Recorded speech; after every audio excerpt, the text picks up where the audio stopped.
Good morning. हम लोग देख रहे थे फेमा फेमा में हमने देखा सबसे पहले person resident in India. Person resident in India means एक ऐसा व्यक्ति जो पिछले फाइनेंशियल ईयर में 182 डेज से ज़्यादा भारत में मौजूद था। इसके दो एक्सेप्शंस है, अगर वो पिछले साल मौजूद था नहीं था ये हम नहीं देखेंगे। अगर वो भारत आ रहा है for the purpose of business, employment या फिर अनसर्टन पीरियड के लिए।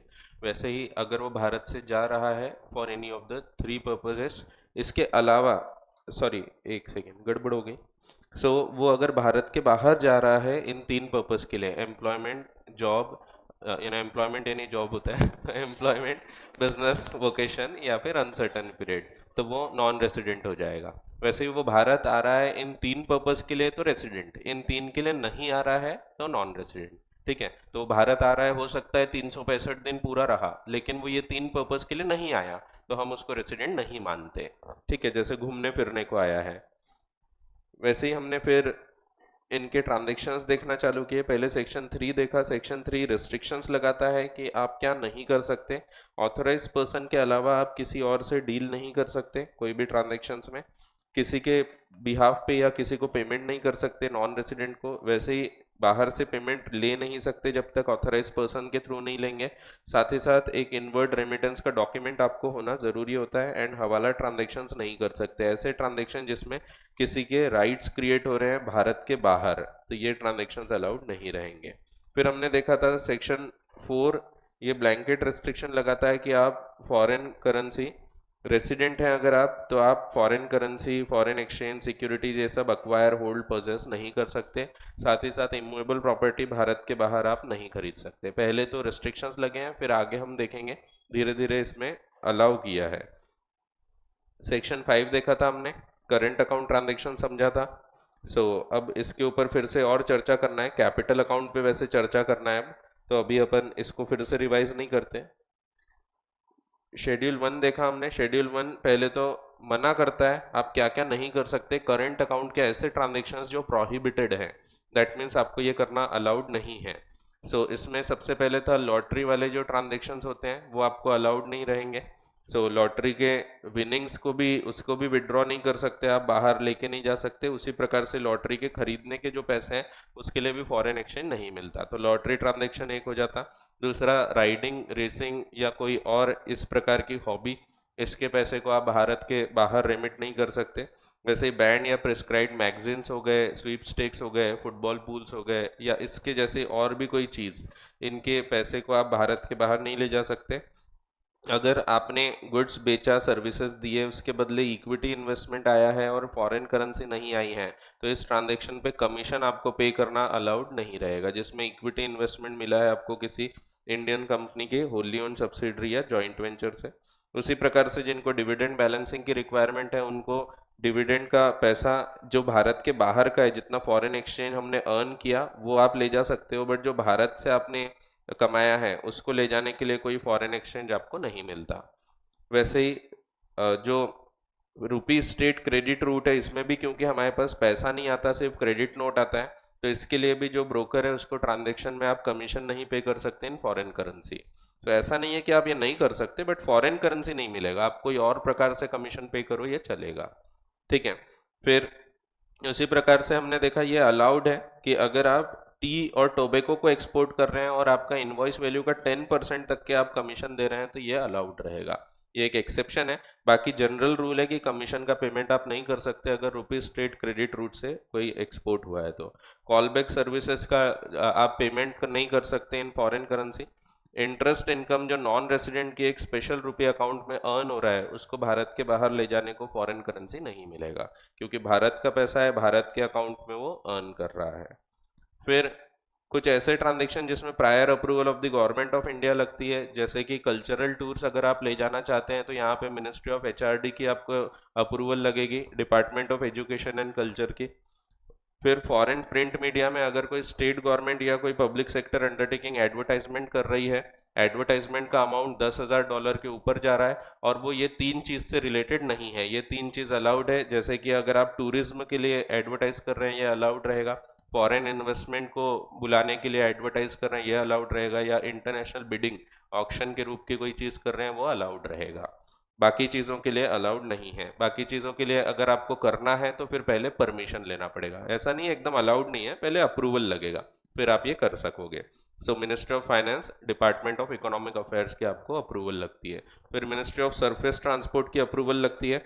अगर फ्रेट हम पे कर रहे हैं, जो पीएसयू कोई इंपोर्ट कर रहा है उसका फ्रेट पे कर रहा है, या उसका पूरा पेमेंट कर रहा है और वो सीआईएफ बेसिस पे है, दैट मीन्स उसमें फ्रेट वगैरह इंक्लूडेड है, सीआईएफ बेसिस पे अगर हम बाहर पे कर रहे हैं तो मिनिस्ट्री ऑफ सरफेस ट्रांसपोर्ट के चार्टरिंग विंग की हमको परमिशन लेना पड़ता है। फिर मल्टी मॉडल ट्रांसपोर्ट ऑपरेटर भी जब अपने एजेंट्स को कमीशन देते हैं भारत के बाहर तो इनको अप्रूवल लेना पड़ता है, और एक लाइसेंस होता है, वो लाइसेंस लेना पड़ता है इवन एजेंट्स को, तो उसके बाद ही ये पेमेंट किया जा सकता है। Again same ministry of surface transport है, उसमें जो डीजीएस होते हैं उनकी परमिशन लगती है, so director general of shipping. फिर hiring charges of transponders, TV channels वाले यूज़ करते हैं जब वो ब्रॉडकास्ट करते हैं कुछ चीज़, तो इसलिए यहाँ पे ministry of information and broadcasting की परमिशन लगेगी। उसी प्रकार से इंटरनेट सर्विस प्रोवाइडर या टेलीफोन ऑपरेटर्स जो है, इनके केस में department of ministry of communication and information technology, इनकी परमिशन लगेगी। कंटेनर डिटेंशन चार्जेस अगर लग रहे हैं और वो एक्सीड कर रहे हैं then the rate prescribe by DGS, तो अगेन आपको परमिशन लगती है मिनिस्ट्री ऑफ सरफेस ट्रांसपोर्ट की, डीजीएस की। फिर प्राइज मनी, अगर आप कोई स्पोर्ट्स इवेंट कर रहे हैं भारत के बाहर और आप कोई स्टेट, नेशनल या इंटरनेशनल लेवल की अथॉरिटी नहीं है, तो उसका अगर प्राइस मनी $1,00,000 के ऊपर जा रहा है तो आप विदाउट परमिशन या पेमेंट नहीं कर सकते। मिनिस्ट्री ऑफ एचआरडी की आपको परमिशन लेना पड़ता है, जिसमें डिपार्टमेंट ऑफ स्पोर्ट्स की परमिशन लगेगी, तो यहाँ sports, department of youth affairs and sports. फिर remittance of membership of PNI club, so protection and indemnity club, तो इसमें ministry of finance insurance division की परमिशन लगेगी। शेड्यूल 3 बताता है ऐसे foreign exchange transactions current account के जिसके ऊपर आपको आरबीआई के अप्रूवल के बाद अलाउड है, लेकिन इसमें भी फिर हमने देखा कि 2.5 लाख यूएसडी की एक परमिशन दी गई है कि इतने तक जाएगा तो आपको आरबीआई से पूछने की आवश्यकता नहीं है। अगेन बेसिक से ट्रांजेक्शन है, कहीं आप भारत के बाहर विजिट करने जा रहे हैं except Nepal and Bhutan, gift, donation, going abroad for employment, immigration, immigration में 2.5 लाख के ऊपर भी चलता है अगर आपके पास उस देश की सरकार का लेटर रहेगा जो बोल रही है कि आपको कम से कम इतना पैसा लाना पड़ेगा, क्योंकि कई बार देश के कानून होते हैं कि आप अगर हमारे यहाँ आ रहे हैं तो आपको इतना इन्वेस्ट करना पड़ेगा, इतना डोनेट करना पड़ेगा, तो अगर उसी की अमाउंट होगी $2 लाख तो फिर $2.5 लाख लिमिट बहुत कम हो जाती है, उस हिसाब से आपको एक्स्ट्रा लिमिट भी फिर मिलती है। फिर maintenance of close relative abroad, travel for business, attending conference वगैरह वगैरह, या एज अ मेडिकल अटेंडेंट कोई जा रहा है किसी दूसरे व्यक्ति के साथ, उसको अकम्पनी कर रहे हैं एज एन अटेंडेंट, तो ऐसे केस में अगेन 2.5 लाख तक के आपकी लिमिट रहेगी। फिर expense in connection with medical treatment abroad, यहाँ भी 2.5 लाख की लिमिट है, स्टडीज़ अब्रॉड 2.5 लाख की लिमिट है, लेकिन ये दोनों केसेस में अगर आपके पास उनका सर्टिफिकेट है हॉस्पिटल का या यूनिवर्सिटी का तो आपको ज़्यादा फॉरेन एक्सचेंज भी प्राप्त हो जाएगा without permission. Any other current account transaction अगर इस लिमिट के एक्सेस में जाएगा, एक्सीड करेगा, तो फिर आपको परमिशन की रिक्वायरमेंट होती है आरबीआई से। ये इंडिविजुअल्स को अप्लाई होते हैं। उसमें हमने एक और पॉइंट देखा था कि अगर कोई व्यक्ति भारत के बाहर का भारत आ रहा है, वो भारत में जॉब कर रहा है, he is a resident in India but not permanently resident, फिर परमानेंटली रेसिडेंट नहीं है उसका मतलब है 3 साल के अंदर वो वापस जाएगा, ये पक्का है। जैसे कि जॉब पे आया है, अब ये फॉरेन सिटीजन हो या इंडियन सिटीजन हो, दोनों को लगता है, सिर्फ पाकिस्तानियों को इसमें अलाउड नहीं है। बाकी के लोग भारत के बाहर पैसा भेज सकते हैं, और कितना, तो यहाँ भी $2.5 लाख की लिमिट नहीं लगेगी, फिर यहाँ लिमिट लगेगी जितनी उनकी नेट सैलरी है। तो नेट सैलरी पूरी भी भेज सकते हैं वो, एक्सक्लूडिंग जो उनके डिडक्शंस होते हैं, लाइक टीडीएस का डिडक्शन हो गया, पीएफ के डिडक्शन हो गए, एम्प्लॉयज प्रोविडेंट फंड, ईपीएफ, तो वो सबको काट के बचा पैसा पूरा वो भेज सकते हैं। सो ये इसके ऊपर क्वेश्चंस दिए हैं आपको क्वेश्चन बैंक में, तो इंस्टीट्यूट ने दिया नहीं था बट मैंने कुछ क्वेश्चंस खुद भी बनाया, कुछ इससे फाइनल के भी उठा के लाए हैं। सो फाइनल में जो टॉपिक थे तो वो टॉपिक वैसे के वैसे यहाँ पे उठा के लाए हैं, तो इसका एक प्रैक्टिकल क्वेश्चन भी आपको क्वेश्चन बैंक में दिखेगा। आप शायद घर पे देख रहे होंगे थोड़ा थोड़ा। क्वेश्चन बैंक एक ऐसा पेज मिला होगा आपको जिसमें क्वेश्चंस दिए होते हैं, वो क्वेश्चन बैंक कहलाता है। अभी आपको बैंक नहीं मिला, अभी आपको ऐसे चिल्लर मिले, बाद में बैंक मिलेगा पूरा। सो उसमें खूब सारे क्वेश्चंस है, उसके बाहर क्वेश्चंस नहीं आएंगे। 95% क्वेश्चंस उसमें से रहेंगे। वैसे तो 100% भी बोले तो कुछ गलत नहीं है, बट फिर भी मैं थोड़ा 5% एरर छोड़ दे रहा हूँ। 95% क्वेश्चन उसमें से ही रहेंगे, उसके बाहर नहीं चाहेंगे वैसे तो। बट होता है कभी एक आध इधर उधर से ये फेंक देते बोले तो कुछ ऐसा आड़ा टेढ़ा क्वेश्चन फेंक सकते हैं। फिर भी 95% क्वेश्चन आपके पास है, ये कर लिए तो आपको बहुत अच्छे मार्क्स मिल जाएंगे। मैं ये नहीं बोल रहा सिर्फ क्वेश्चन बैंक करना, ठीक है, तो लेकिन वो भी कर लिए तो बहुत अच्छे मार्क्स मिल जाएंगे आपको, ठीक है। सो ऐसा है। फिर अदर देन इंडिविजुअल्स के केस में हमने देखा था, अगर कोई कंपनी वगैरह है या एओपी बीओआई है, फर्म है, इन लोगों के लिए अलग रूल्स है। इन लोगों को आरबीआई की अप्रूवल लगती है इन ट्रांजेक्शन्स के लिए जो आगे बताए गए हैं। इनके अलावा कोई ट्रांजेक्शन्स है तो विदाउट अप्रूवल किए जा सकते हैं। सो कौन कौन से ट्रांजेक्शन? डोनेशन, अगर आप डोनेशन दे रहे हैं फॉर क्रिएटिंग एनी चेयर्स या कोई एजुकेशनल इंस्टीट्यूशंस को दे रहे हैं, या फिर कोई ऐसी कंपनीज वगैरह को, रिसर्च इंस्टीट्यूट को दे रहे हैं जो आपके बिजनेस के जैसा काम करती है, आपके बिजनेस का रिसर्च करती है। तीन चीजें कवर होती है, चेयर्स क्रिएट करना in educational institutions, funds contribute करना टू एजुकेशनल इंस्टीट्यूशंस, एंड कोई टेक्निकल इंस्टीट्यूशन जो आपकी फील्ड ऑफ एक्टिविटी में काम करता है, उनको अगर आप डोनेशन देते हैं और वो 1% of your 3 years foreign exchange earning तक के जा रहा है तो चलेगा, उसके ऊपर जाता है तो फिर आपको अप्रूवल लगेगी। So exceeding 1% of foreign exchange earning of previous 3 financial year or $50 lakhs, इसके ऊपर जाएगा तो फिर आपको परमिशन लगेगी। और विच एवर इज लेस है, तो which ever is less means अगर आपका ये अमाउंट ज़्यादा भी जा रहा है तो भी मैक्सिमम डोनेशन 50 लाख तक कर पाओगे, 50 के ऊपर जाएगा तो आपको फिर परमिशन लगेगी, ठीक है। तो अगर आपका ये वाला अमाउंट 40 जा रहा है और ये 50 जा रहा है तो फिर ऐसे केस में आपकी मैक्सिमम लिमिट ये है। लेकिन अगर आपका ये अमाउंट 50 है, ये यूएसडी की 50 की लिमिट है और 60 जा रहा है दूसरा अमाउंट, ये वाला 1% वाला, तो ऐसे केस में ये आपकी मैक्सिमम लिमिट रहेगी। इसके ऊपर अगर आप पेमेंट करोगे तो आपको पहले परमिशन लेना पड़ेगा, ठीक है। तो एकदम बेसिक है। वैसे ही कॉन्ट्रीब्यूशन पर कमीशन पर transaction to person resident outside India, किस चीज के लिए? सेल ऑफ रेसिडेंशियल फ्लैट्स या कमर्शियल प्लॉट्स इन इंडिया। तो भारत में अगर कोई रेसिडेंशियल फ्लैट या कमर्शियल प्लॉट बेचे जा रहे हैं और उसके लिए फॉरेन व्यक्ति को हम पैसा दे रहे हैं कमीशन के रूप में, क्योंकि उसने बिकवा के दिया है। सो इससे आपको एक चीज समझ में आती है, अभी हमने भले कैपिटल अकाउंट पढ़ा नहीं, बट आपको समझ में आती है कि फॉरेनर्स को अपने यहाँ रेसिडेंशियल फ्लैट्स और कमर्शियल प्लॉट खरीदना अलाउड रहेगा, इसीलिए फिर यहाँ पे उसके ऊपर कमीशन अलाउड है। अगर यही अलाउड नहीं होता मेन ट्रांजेक्शन, तो कमीशन की बात ही नहीं आती। सो ये कमीशन अगर आप दे रहे हैं तो $25 25,000 तक के विदाउट लिमिट, और 5% of the total inward remittance, जो भारत के बाहर से पैसा आया उसका 5%, विच एवर इज मोर, ये मैक्सिमम कमीशन है।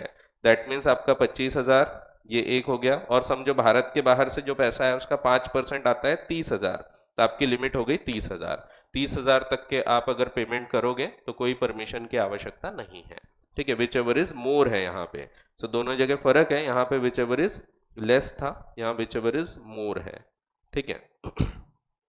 सो ऐसा है। फिर अगला ट्रांजेक्शन देखे थे हमने जिसमें हम किसी को कंसल्टेंसी चार्जेस पे कर रहे हैं। Consultancy is related to any infrastructure project, तो ऐसे केस में यूएसडी 1 CR की पर प्रोजेक्ट की लिमिट है। उसी प्रकार से अगर आप अदर कंसल्टेंसी के लिए पेमेंट कर रहे हैं तो यूएसडी 10 lakhs की पर प्रोजेक्ट की लिमिट है। फिर प्रोसीजर लिबरलाइज रेमिटेंस स्कीम में जो दी है वो रहेगी, आपको वो काम की नहीं है, आपके कोर्स में नहीं दिया है। फिर अगर इसके अलावा कोई और ट्रांजेक्शन्स आप करते हो तो it can be freely undertaken. क्यों? क्योंकि ये आपके इसमें दिख नहीं रहा था, फिर आपने अलग से लिखे थे, सो ये फ्रीली आप कर सकते हैं, ठीक है। क्योंकि ये करेंट अकाउंट ट्रांजेक्शन्स है और आपका बेसिक रूल है कि current account transactions are generally permitted unless they are prohibited और रिस्ट्रिक्टेड। फिर अगर आप RFC अकाउंट से पेमेंट करते हैं तो कोई रिक्वायरमेंट नहीं होती आपको कोई अप्रूवल की। सो करेंट अकाउंट ट्रांजेक्शन है, बट आपका रेसिडेंट फॉरेन करेंसी अकाउंट चलता है। जैसे मैंने एग्जांपल दिया था, मेरे यूट्यूब चैनल से इनकम आती है तो मैं उसको डॉलर्स में लेता हूँ, अगर मैं उस डॉलर से फिर बाहर पेमेंट कर रहा हूँ तो कोई फॉरेन करेंसी लेने की आवश्यकता नहीं होती, ठीक है। तो बहुत जगह होता है ऐसा कि मुझे ज़रूरत पड़ती है फॉरेन करेंसी से पेमेंट लेना है, फॉरेन करेंसी में ही पे करना है, जैसे वेबसाइट मैनेज कर रहे हैं तो उसका कई बार डॉलर्स में पेमेंट होता है, तो उसके लिए फिर परमिशन नहीं लगती। वैसे अपन उतना करते भी नहीं, एकदम $2.5 लाख के ऊपर, बट वैसे भी अगर उतना जाए भी, लेकिन मेरे अकाउंट में अगर उतना पैसा है तो मुझे विदाउट परमिशन भी अलाउड रहेगा, ठीक है। फिर वैसे ही सिमिलर एक अकाउंट होता है EEFC, exchange earners foreign currency account. इस अकाउंट में भी अगर आपका पैसा रखा हुआ है तो आप पेमेंट कर सकते हैं विदाउट एनी परमिशन, बट इसमें दो चीज़ों की रिस्ट्रिक्शन है, तीन चीज़ों की। एक पहला PNI, अगर आप PNI क्लब का पेमेंट कर रहे हैं मेंबरशिप का, तो उसके लिए आपको परमिशन लगेगी ही, इवन इफ ये आप EFC से करो। उसी प्रकार से सेल ऑफ रेसिडेंशियल फ्लैट्स या फिर कमर्शियल प्लॉट्स जो भारत में है, भारत के कोई इसमें हमने कमीशन पे किया है इसके बदले, तो इसके लिए भी आपको परमिशन लगेगी ही। एंड हाँ, ये वाला छूट गया था ऊपर, रेमिटेंस ऑफ 5%, ये 5% of investment brought into India और 1 लाख USD जो भी ज़्यादा होगा बाय एन इंडियन एंटिटी। किस चीज़ के लिए हम पे कर रहे हैं? बाहर वाले को पे कर रहे हैं for the reimbursement of the pre incorporation expenses, जो उसका खर्चा हुआ वो हम रियम्बर्स कर रहे हैं। तो ये भी आपको परमिशन के बाद अलाउड है, तो इसके लिए यहाँ भी परमिशन लगेगी। फिर एग्जम्पशन फ्रॉम पेमेंट रहेगा फॉर पेमेंट अगर इंटरनेशनल क्रेडिट कार्ड से आप पे कर रहे हैं जब आप बाहर घूमने जाते हैं तो। फिर इसके बाद हम देखेंगे कैपिटल अकाउंट ट्रांजैक्शन भी, ये भी पढ़े थे हमने। In case of minor, minor के केस में भी सेम रूल्स हैं, उसको भी 2.5 लाख USD तक के अलाउ होता है। इसके लिए उसका नेचुरल गार्डियन साइन करता है, उसके डिक्लेरेशंस वगैरह जो भी डिक्लेरेशन होते हैं लिबरलाइज रेमिटेंस स्कीम के, वो साइन किया जाता है बाय नेचुरल गार्डियन। फिर कंसोलिडेशन होता है, ये भी मैंने बोला कि सब लोग मिलके यहाँ पे कितने लोग जा रहे हैं उस हिसाब से आप कैलकुलेशन कर सकते हैं, कितने लोगों का पैसा है, तो सबके लिए 2.5 लाख की लिमिट होती है, आप सबको कंसोलिडेट कर सकते हैं। अब इसमें एक एक्सेप्शन है, समझो मैं एक पर्सन रेसिडेंट इन इंडिया हूँ, मैं भारत के बाहर एक कोई एसेट या कोई इन्वेस्टमेंट ले रहा हूँ, कोई प्रॉपर्टी खरीद रहा हूँ, ये मैं आउटसाइड इंडिया खरीद रहा हूँ, फॉरेन कंट्री में मैं ये खरीद रहा हूँ। अब मुझे ये खरीदने के लिए लग रहे हैं समझो $3 लाख। अब यहाँ पे रूल क्या बोलता है कि मेरे 2.5 लाख की लिमिट है मैक्सिमम विदाउट एनी, ये ध्यान रखो ये कैपिटल अकाउंट ट्रांजेक्शन्स के लिए है, by other family members for capital account transaction, इसीलिए मैं प्रॉपर्टी का एग्जांपल ले रहा हूँ। अभी कैपिटल अकाउंट पढ़ने के हैं। सो मैं प्रॉपर्टी खरीद रहा हूँ कोई और इन्वेस्टमेंट कर रहा हूँ भारत के बाहर, और इसके लिए $3 लाख मुझे लग रहे हैं। अब कैपिटल अकाउंट ट्रांजैक्शन में भी सेम लिमिट है, मैंने आपको बताया था ये कंसोलिडेटेड लिमिट है, जो 2.5 लाख USD है ना, ये दोनों मिला के लिमिट रहेगी। आगे हम कैपिटल अकाउंट में पढ़ेंगे, वहां पे भी सेम लिखा हुआ है कि दोनों मिला के देखा जाएगा। अब यहाँ पे $3 लाख लग रहे हैं, मैं सोचता हूँ कि मेरे $2.5 लाख मैं यूज कर लेता हूँ, और इसके अलावा मेरी वाइफ के $50,000 मैं यूज कर लेता हूँ। तो क्या ये किया जा सकता है? तो आंसर इज नो, नहीं कर सकते, क्योंकि इस प्रॉपर्टी में ओनरशिप किसकी है? तो सिर्फ मेरी। अगर मुझे ये इसको जोड़ना है, मैं चाहता हूं कि इसकी लिमिट मिला के 3 लाख देखी जाए, तो मुझे इसको भी यहाँ पे को ओनर बनाना जरूरी रहेगा। अगर ये को ओनर है तभी ये दोनों की लिमिट कंसोलिडेट होगी। अगर को ओनर नहीं है तो मैं ऐसा नहीं बोल सकता कि मेरी लिमिट का मैं इतना यूज कर रहा हूँ और मेरे वाइफ की लिमिट से बाकी यूज कर रहा हूँ। सो ये कंसोलिडेट मैं तभी कर पाऊंगा दोनों की लिमिट्स जब वो भी साथ में को ओनर रहेगी उस पर्टिकुलर प्रॉपर्टी में, जॉइंट होल्डर रहेगी उस पर्टिकुलर अकाउंट में। सो ये चीज लिखी है एक्सेप्शन में। तो आपको बोला तो है कि आप क्या कर सकते हैं, कंसोलिडेट। हर इंडिविजुअल फैमिली मेंबर की जब तक लिमिट खत्म नहीं होती तब तक आप इसको कंसोलिडेट कर सकते हैं, बट इसका एक्सेप्शन है कि क्लबिंग परमिट नहीं किया जाएगा अगर आप ऐसे कोई कैपिटल अकाउंट ट्रांजैक्शन कर रहे हैं जैसे opening a bank account. Opening bank account क्या कैपिटल अकाउंट ट्रांजैक्शन है? तो आंसर इज यस, क्योंकि अगर मैं भारत के बाहर बैंक अकाउंट खोल रहा हूं तो मेरी वहां पे एक एसेट क्रिएट हो रही है, ठीक है। तो भले ही नॉर्मली वो करंट अकाउंट दिखता है, बट यहाँ वो कैपिटल अकाउंट के डेफिनेशन में आएगा, ठीक है। इन्वेस्टमेंट है, परचेस ऑफ प्रॉपर्टी है, तो ये तभी परमिट किया जाएगा जब वो लोग को ओनर है। ये परमिट नहीं किया जाएगा if they are not the co owners और co partners of the overseas bank account investment or property. That means in simple terms ये क्लबिंग तभी अलाउड है अगर दोनों जन मिलके ये प्रॉपर्टी में हिस्सेदार हैं।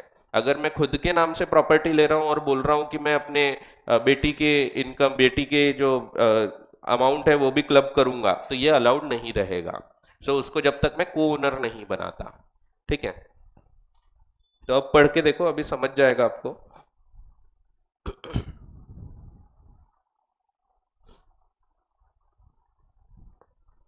ऐसा है, बहुत ही आसान है। जीवन में इससे आसान कुछ भी नहीं, पढ़ाई सबसे आसान होती है। उसके बाद होता है शेयर मार्केट। शेयर मार्केट भी खूब आसान है, अगर आपको जम जाए ना, लत लगती है उसकी। आज टाटा मोटर्स एकदम 7% ऊपर है। जिन्होंने खरीदे होंगे खुश हो रहे होंगे। कुछ लोगों को बताया था मैंने, टाटा मोटर्स और डीवीआर खरीद लो। क्लासेस में बताता हूँ, कभी कभी ऐसे ही फेंक देता हूँ मैं, ये खरीद लेना चाहिए, वो खरीद लेना चाहिए। ऐसा मैं बता देता हूँ कभी कभी। बच्चे जाके सही में खरीद डालते तो प्रॉफिट हो जाता। ठीक है। 1000 रुपये पहुँच गया लगभग। 940 हो गया है टाटा मोटर्स। मैंने 230 रुपये में बताया था। बढ़ गया है, ठीक है। आपको शायद नहीं बताऊंगा, आपको डीवीआर बताऊंगा। डीवीआर उस टाइम 400 रुपये चल रहा था, तो वो डीवीआर भी कितना हो गया है अभी, 623 रुपये हो गया है। बढ़ गया है। आपको तो अभी बैच हुई ना। मैं तो बहुत टाइम पहले से बोल के रखा हूँ, टाटा मोटर्स आगे चल के मार्केट लीडर है। इसके लिए आपको कोई रॉकेट साइंस यूज़ नहीं करना पड़ता। आप मार्केट में देख लो, टाटा की गाड़ियाँ आजकल सरपास कर रही है मारुति को। उसी से समझ जाता है। मैं बोलूँगा एनसीसी लिमिटेड खरीद लो, कुछ उसके लिए रिसर्च की ज़रूरत ही नहीं है। ऐसे करना चाहिए, बट आप रास्ते में देखो, रास्ते बन रहे हैं, इतनी बड़ी मशीन खड़ी है, लिखा है एनसीसी लिमिटेड। फ्लाईओवर्स बन रहे हैं। अभी एक फ्लाईओवर बन रहा है अपना, वो चिटनेस पार्क के तरफ से पूरा जा रहा है, तो वो फ्लाईओवर में देखो सब मशीन खड़ी है, सब मशीन एनसीसी लिमिटेड की है। पूरा प्रोजेक्ट उसको मिला है। जब ग्राउंड पे दिख रहा है आपको वर्क हो रहा है, तो जाहिर सी बात है प्रॉफिट्स आएंगी। उसी से समझ जाता है, आपको जो दिखता है वो इजीली आप उसको पहचान सकते हैं कि हाँ इसके शेयर्स तो अच्छे चलेंगे ही। वैसा बेसिक आइडिया भी लगाओ आप, तो आपको समझ में आता है। इसीलिए एफएमसीजी वगैरह जनरली डूबते नहीं। For fast moving consumer goods जो होते हैं वो चलते ही रहेंगे। कितनी भी महंगाई आ जाए, आप ब्रश करना थोड़ी छोड़ोगे। कोलगेट हो गया, चलेंगे ही हमेशा। तो भले ही पतंजलि भी आ गया, बट वो भी चले गई। ऐसा नहीं है कि एकदम लॉस में चले जाएंगे, बंद हो जाएंगे। चलती रहेगी ये चीज़ें। ठीक है, लेना चाहिए। वापस आते हैं। अब हम बढ़ते हैं कैपिटल अकाउंट ट्रांजेक्शन्स की ओर। अगर ज़रूरत पड़ेगी तो थोड़ा सा एक्स्ट्रा ले लेंगे अपन, 15 मिनट। वैसे अपना टाइम था ये, अब मैं बीमार हो गया इसीलिए एक दिन गया, बट वैसे भी अपना हो जाने वाला था ठीक ठाक, बराबर टाइम पे। तो देखते हैं, फिर भी ये हो जाएगा। इसके बाद एक दिन में अपन क्वेश्चन बैंक्स देख लेंगे। क्वेश्चन बैंक पहले आपने एक बार घर पे देखना है, क्योंकि यहाँ अपन पूरा एकदम वर्ड टू वर्ड रीड नहीं करते क्वेश्चन बैंक, वो पॉसिबल भी नहीं होता। मैं आपको समझाते जाऊंगा, ये ऐसा क्वेश्चन है, इसका ये आंसर है। तो उसके लिए कंपलसरी रहता है कि आपने एक बार घर पे पढ़ा होना चाहिए। तो आज आपका होमवर्क रहेगा, आप घर पे आज क्वेश्चन बैंक देख डालो पूरी की पूरी। ज़्यादा टाइम नहीं लगेगा, मुश्किल से 1 सवा घंटे में हो जाएगा वो। तो आप अगर हाँ बहुत डीप में जाके एकदम धीरे धीरे पढ़ रहे हैं तो भी 2 घंटा मैक्सिमम, उससे ज़्यादा नहीं लगता। ठीक है, चलो। सो कैपिटल अकाउंट ट्रांजैक्शन के ऊपर अब हम चर्चा करेंगे। वैसे हमने डेफिनेशन पढ़े थे, उस डेफिनेशन को फिर से हम देखेंगे। अब उस डेफिनेशन को हम अच्छे से और अच्छे से समझेंगे। तो वैसे अच्छे से समझे, थोड़ी से पॉइंट रह गए थे वो बताऊंगा। Capital account transaction and it's opposite current account transactions, इनकी डेफिनेशंस दी हुई है क्लॉज ई और जे ऑफ सेक्शन 2 में। Regulation under FEMA apply to transaction based on whether they are capital account transactions or current account transactions। जैसा कि आपको basic rule पता ही है, current account transaction generally permitted रहेंगे, जबकि capital account transaction generally prohibited रहेंगे। These transactions broadly outline the basics and whole approach of act. Basically, these two transactions have to be understood as being similar to the concepts of item relating to the profit and loss account or revenue items and balance sheet. तो generally आप देखोगे जो revenue nature के होते हैं, P&L account के transactions होते हैं, वो आपको करंट अकाउंट दिखेंगे, और जो बैलेंस शीट के नेचर के होते हैं, कैपिटल आइटम्स के होते हैं, वो कैपिटल अकाउंट होंगे। बट ये रूल एकदम वैसा का वैसा नहीं लगता यहाँ।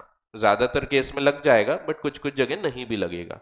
ठीक है, जैसे अगर आपको कोई क्रेडिटर्स क्रिएट हो गए, तो वैसे ये फॉरेन क्रेडिटर्स एक फॉरेन लोन हो गया, तो भी यहाँ पे इसको हम लाइबिलिटी नहीं मानेंगे, तो इसको हम करंट अकाउंट में लाते हैं। ठीक है, बाकी जनरल ट्रांजैक्शन वैसा देखे तो आपको समझ जाएगा इससे। Capital account transaction means a transaction which alters the asset. रट गई होगी डेफिनेशन तो, एक ट्रांजैक्शन जो ऑल्टर करता है the assets or liabilities including contingent liability outside India, Bharat के बाहर, किसकी, of a person resident in India. So ये एक ट्रांजैक्शन हो गया। दूसरा, or the assets or liabilities in India, अब ये भारत की एसेट लाइबिलिटीज हो गई, of a person resident outside India would be capital account transaction.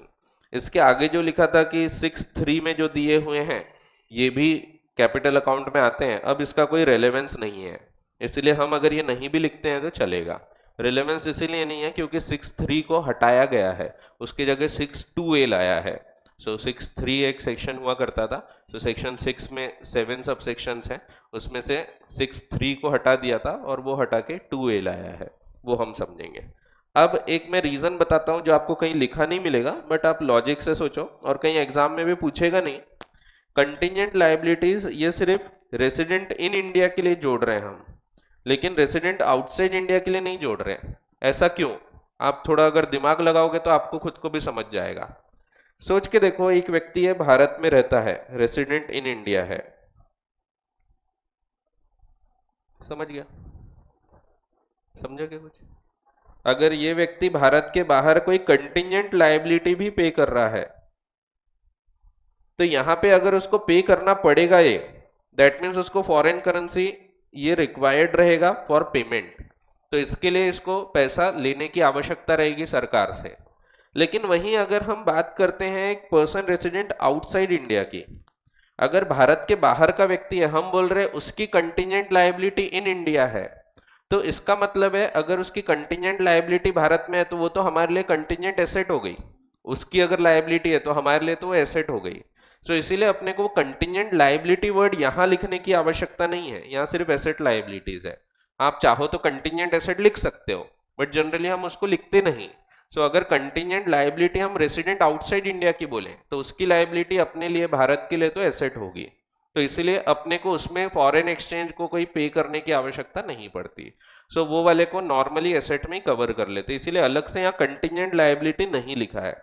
जबकि वही हम जब यहाँ पढ़ते हैं तो यहाँ आपको कंटिजेंट लायबिलिटी दिखता है, क्योंकि इसके लिए हो सकता है आपको फॉरेन करेंसी की रिक्वायरमेंट पड़े। ठीक है, सो इसीलिए कंटिजेंट लायबिलिटी लिखा है, बट यहाँ नहीं लिखा क्योंकि उसकी कंटिजेंट लायबिलिटी जो रेसिडेंट आउटसाइड इंडिया, उसकी कंटिजेंट लायबिलिटी हमारे लिए एसेट हो जाती है। ठीक है, सो वो अगर पे करेगा तो हमको पैसा प्राप्त होगा तो वो वैसे एसेट में कवर होता है, तो यहाँ कंटिजेंट लायबिलिटी लिखने की आवश्यकता नहीं है। फिर तो ये कहीं पूछेंगे नहीं, एक्स्ट्रा का पॉइंट है, बट डेफिनेशन भी जो है ना सोच समझ के बनाई जाती है। आप आगे पढ़ोगे इनकम टैक्स वगैरह में तो खतरनाक डेफिनेशन है, उसमें एक गिफ्ट है, गिफ्ट का प्रोविजन है, उसमें आप देखोगे ऐसी डेफिनेशन है कि मैं अगर मेरे चाचा जी को, बुआ जी को कुछ गिफ्ट करता हूँ तो वो मेरे रिलेटिव नहीं है, बट वो मुझे गिफ्ट करते हैं तो मैं उनका रिलेटिव हूँ, तो अलग ही रिश्तेदार है वहाँ। तो मैं उनको गिफ्ट करूंगा तो वो रिलेटिव में नहीं आते। जानबूझ के सोच समझ के ऐसी डेफिनेशन बनाई है, क्योंकि जनरल रूल है ना कि बड़े छोटों को गिफ्ट करते हैं, अगर छोटे बड़ों को गिफ्ट कर रहे हैं तो कुछ गड़बड़ है। लीनियल असेंडेंट डिसेंडेंट छोड़ के, लीनियल असेंडेंट डिसेंडेंट में होता है कि आप पिताजी को गिफ्ट कर रहे हैं, दादाजी को गिफ्ट कर रहे हैं, बट आप ऐसे दादाजी के भाई को गिफ्ट कर रहे हैं ऐसा जनरली नहीं दिखता, पिताजी के भाई को या बहन को, मामा जी को गिफ्ट कर रहे हैं ऐसा जनरली नहीं दिखता। अगर ऐसा कर रहे हो तो कुछ गड़बड़ हो सकती है, सो इसीलिए वो टैक्सेबल ट्रांजेक्शन्स होते हैं। बाकी जो रिलेटिव वाले गिफ्ट होते हैं वो एग्जेम्प्ट होते हैं। तो बड़ी सोच समझ के डेफिनेशन बनाई जाती है, तो आप जब पढ़ोगे तो आपको इंटरेस्ट आने लगेगा ये सब चीज़ों में। तो बहुत ही दिमाग लगाया जाता है। तो कानून बनाने के पीछे काफ़ी बड़े बड़े लोग होते हैं, जिन लोग पूरा ड्राफ्ट बनाते हैं, उसके बाद सरकार इसको पारित कराती है दोनों हाउसेस ऑफ पार्लियामेंट में, फिर कानून बनता है। सो गहन अध्ययन के बाद ये बनाया जाता है, यानी काफ़ी स्टडी के बाद बनाया जाता है। गहन अध्ययन मीन्स बहुत ज़्यादा स्टडी के बाद। चलो आगे बढ़ते हैं। Capital account transactions generally prohibited होते हैं in India. It can be carried out only to the extent permitted because Indian rupee is not a fully convertible rupee। आप उसको easily ऐसे कन्वर्ट नहीं कर सकते, सो इसीलिए ये सिर्फ उतना ही अलाउड होता है जितना परमिटेड है। Capital and current account transactions are intended to be mutually exclusive. Mutually exclusive का मतलब है जो कैपिटल अकाउंट होगा वो करंट नहीं होगा, जो करंट अकाउंट होगा वो कैपिटल नहीं होगा, दोनों एक्सक्लूडिंग ईच अदर है। ऐसा कभी नहीं होगा कि दोनों में आ रहा है। ठीक है, it will either be a capital account और अ करंट अकाउंट। एक ट्रांजेक्शन जो ऑल्टर करता है एसेट और liabilities in India of non resident falls under the category of capital account. However, as far as residents are concerned, transactions which alter the contingent liabilities outside India are also capital account transactions। तो इसका reason नहीं दिया है, reason मैंने आपको बता दिया। The Reserve Bank of India may, by regulations, place restrictions on various specified capital account transaction. In simple terms, जो क्रॉस बॉर्डर ट्रांजेक्शन्स होते हैं, foreign transactions pertaining to investment, loans, immovable properties, transfer of assets, ये सब capital account transaction में cover होंगे. अब ये जो हम पढ़ रहे हैं आगे, ये सेक्शन 6 है. कहीं लिखा होना चाहिए, ये ऊपर ही लिखा है सेक्शन 6, बट ये पहले तो बेसिक चीज है, यहां से सेक्शन 6 चालू हो रहा है. ये सेक्शन 6(1) है. सेक्शन 6 ये बताता है कैपिटल अकाउंट ट्रांजैक्शंस के बारे में कुछ रूल्स. जैसे हमने करेंट अकाउंट के बारे में देखा था, वैसे ही कैपिटल अकाउंट के कुछ रूल्स हैं. सबसे पहला रूल है, अगर आप कोई कैपिटल अकाउंट ट्रांजैक्शन भी करना चाहोगे तो आपको हमेशा एक ऑथोराइज पर्सन के थ्रू करना पड़ेगा. पहला सबसेक्शन सिंपली इतना बताता है, कुछ नया नहीं है. आप कोई भी ट्रांजैक्शन करो फॉरेन करेंसी के तो ऑथोराइज पर्सन के थ्रू ही करना है. सेम चीज यहाँ लिखी है, subject to provisions of subsection 2. तो जितना दिया है subject to the provisions of subsection 2, यानी जो रिस्ट्रिक्ट किया है उसको छोड़ के. सबसेक्शन 2 में रिस्ट्रिक्शंस है. एनी पर्सन में, अगर आप ये करना चाहते हो, सेल और ड्रॉ फॉरेन एक्सचेंज टू और from authorise person for a capital account transaction, यानी आप ये कर सकते हैं, लेकिन किससे? To and from an authorise person for capital account transaction. तो आप ये कर सकते हैं. मे, पर्सन में सेल और ड्रॉ फॉरेन एक्सचेंज टू और फ्रॉम ऑथोराइज पर्सन, तो उनसे आप ये कर सकते हैं. फिर सबसेक्शन 2 और 2A ये दोनों रिस्ट्रिक्शंस लगाते हैं. पहले क्या था? पहले आरबीआई को पावर था पूरा इसको कंट्रोल करने का, रिजर्व बैंक ऑफ इंडिया को. सो सबसेक्शन 2 में भी आरबीआई को पावर था, सबसेक्शन 3 में भी आरबीआई को पावर था. लेकिन अभी इन्होंने इसको चेंज किया है. सबसेक्शन 2 में आरबीआई को पावर है और 3 हटा दिया गया, उसकी जगह 2A लाया. 2A में अब आरबीआई को पावर नहीं है, उसमें गवर्नमेंट को पावर दिया गया है.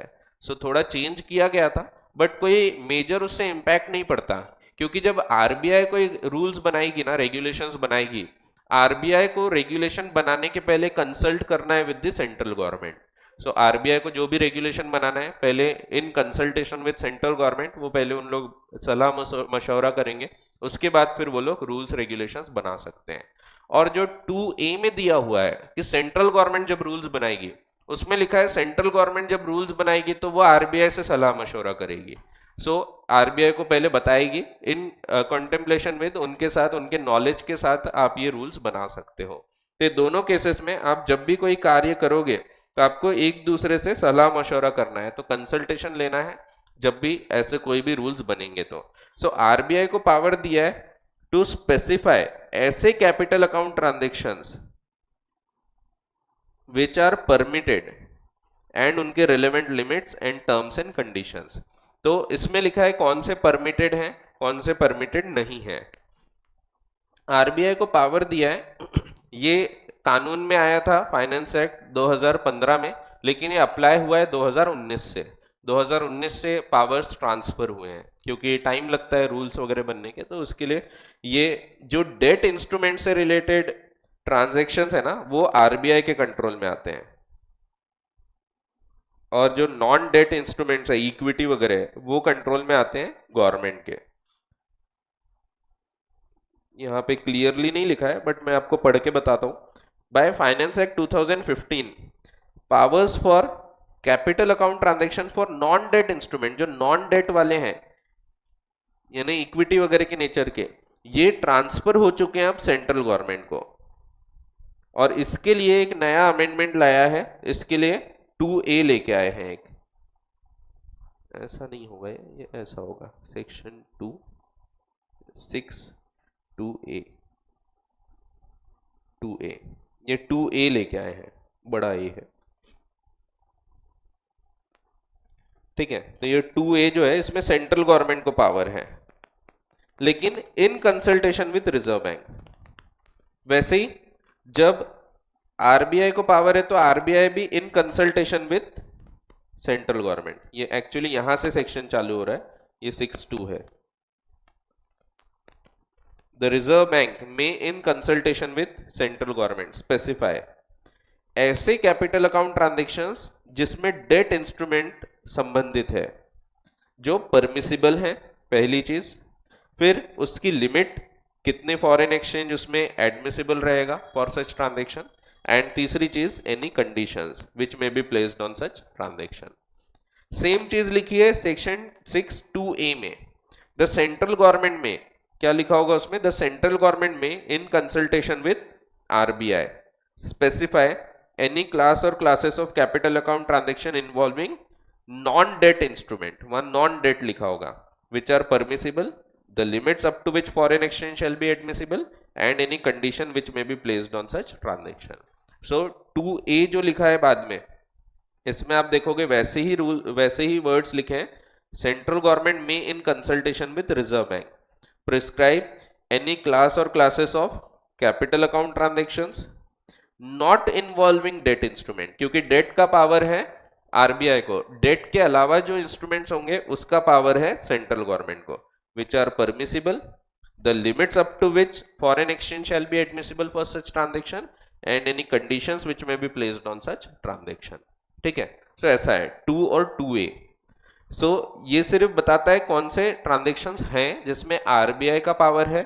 तो जो डेट इंस्ट्रूमेंट से रिलेटेड ट्रांजेक्शन्स है उसमें आरबीआई का पावर है कि कौन से परमिटेड रहेंगे, कौन से परमिटेड नहीं रहेंगे। जैसे अगर आप फॉरेन में कोई कंपनी के डिबेंचर्स खरीदना चाहते हैं तो आपको आरबीआई के रेगुलेशंस देखना पड़ेगा उसके लिए। लेकिन वहीं अगर आप फॉरेन में कोई इक्विटी खरीदना चाहते हैं तो वहां पे फिर आपको सेंट्रल गवर्नमेंट के रूल्स देखना पड़ेगा। ठीक है, सो ये सिर्फ अभी हम पढ़ रहे हैं पावर्स दिए हैं, बाद में हम पढ़ेंगे शेड्यूल्स। तो शेड्यूल में दिया है कि कौन सी चीज के कितने पावर्स दिए गए हैं। आपको पूरे शेड्यूल्स नहीं है कोर्स में, जितने हैं उतने अपन देखेंगे। सो ये 2015 के फाइनेंस एक्ट में power to regulate the capital account transaction non debt वाले ये ट्रांसफर हो गए थे सेंट्रल गवर्नमेंट को। उस टाइम सेक्शन 6(2)(a) बनाया गया था। RBI continue to have the powers to regulate debt instrument, और डेट इंस्ट्रूमेंट के पावर अभी भी आरबीआई के पास है। Amendment have been however made effective from 15 October 2019। अब ये रेगुलेशन क्या बोलते हैं वो दिया हुआ है।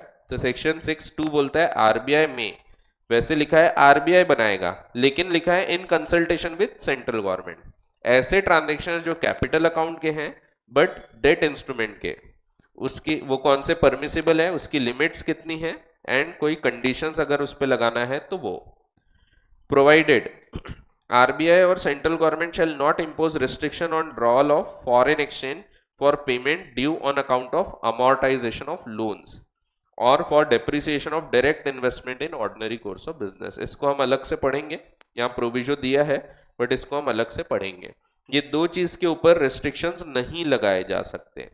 अमोर्टाइजेशन ऑफ लोन्स के जो ट्रांजेक्शन होते हैं उसके ऊपर, क्योंकि फॉरेन के जो रूल्स है वो अप्लाई होंगे उसमें, इसके लिए फॉरेन एक्सचेंज रोका नहीं जा सकता।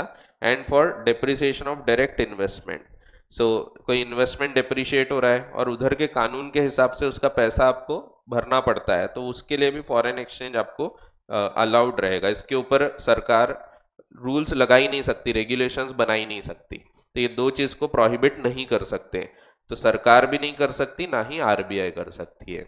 तो अमोर्टाइजेशन ऑफ लोन्स है, सो लोन्स वगैरह उसके पेमेंट के कोई पैसा है, इवन ईएमआई भरना है, तो वो सब का रूल्स नहीं लगा सकते, उसके लिए रोक नहीं सकते। ऐसा नहीं बोल सकती सरकार कि आप ये नहीं पे कर पाओगे, क्योंकि फॉरेन के एसेट्स हैं, वो उनका अधिकार है वो लोन्स रिकवर करना। डेप्रिशिएट हुई है वैल्यू और उनका कानून बोलता है आपको इम्पेयरमेंट लॉस को पैसा लेके आना है, सो वो पैसा आपको लेके आना ही पड़ेगा, आप उसके लिए पैसा रोक नहीं सकते। तो सेंट्रल गवर्नमेंट भी नहीं और आरबीआई भी नहीं। तो ये चीज़ आगे लिखी हुई है आसान शब्दों में, यहाँ लिखी हुई है ट्रांजेक्शन जिसमें रिस्ट्रिक्शंस नहीं लगाए जा सकते, they are for amortization of loans and for depreciation of direct investment in ordinary course of business. Also restrictions cannot be imposed when drawal is for the purpose of repayment of loan installment, EMI वगैरह। ठीक है, तो ये वही है जो ऊपर proviso में लिखा हुआ है, प्रोविजो टू सेक्शन 6(2).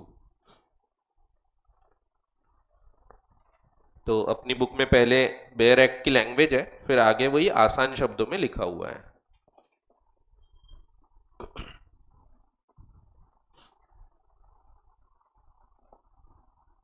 आज हो जाएगा वैसे अपना, क्योंकि इसमें बहुत समझाने वाले ट्रांजेक्शन्स नहीं है, बस ये एक बार मैं समझा दूं आपको तो फिर ज़्यादा नहीं है, अगर कल जाता भी है तो 15-20 मिनट में कंप्लीट हो जाएगा अपना, फिर बचे हुए टाइम में क्वेश्चन बैंक। फिर अगेन ये अभी फिलहाल कोई काम का नहीं है, आरबीआई ने नोटिफिकेशन इशू कर चुका है specifying the terms and conditions वगैरह, सो ये अपन आगे देखेंगे ही।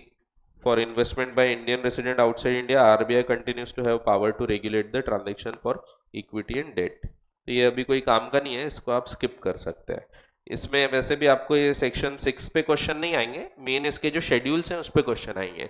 सो इसमें कौन से ट्रांजेक्शन्स फिर अलाउ किए, कौन से नहीं किए, वो चीज़ें आगे आपको देखने को मिलेगी।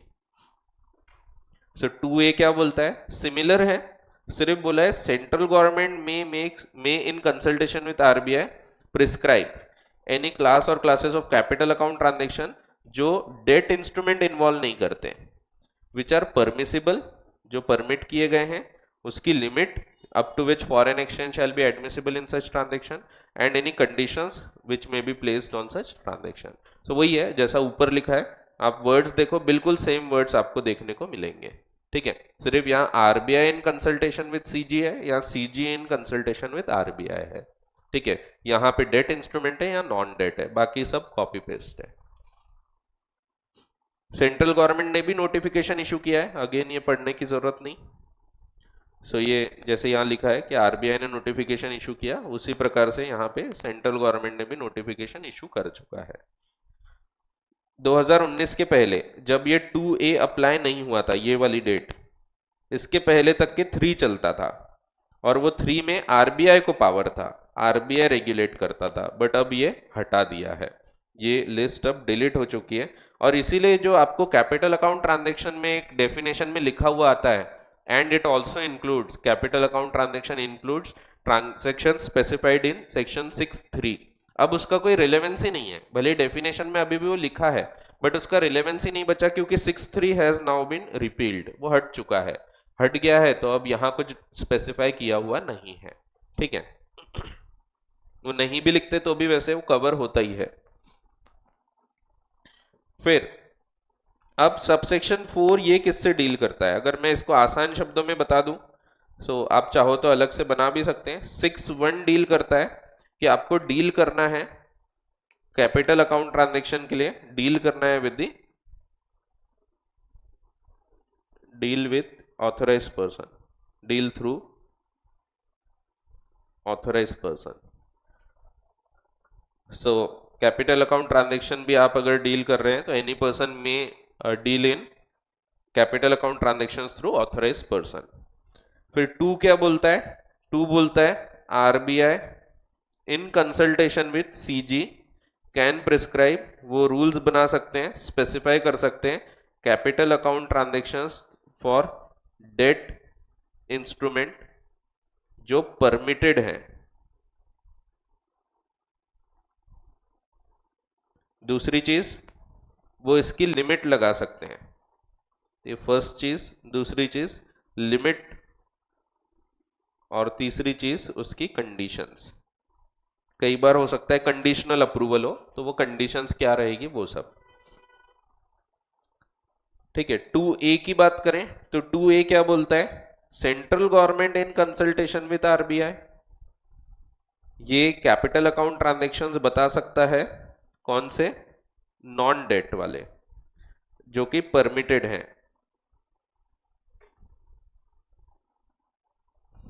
नॉन डेट इंस्ट्रूमेंट्स जो परमिटेड है। फिर उसकी लिमिट और उसके कंडीशंस। ठीक है, ऐसी 3 चीज इसमें बताई गई है।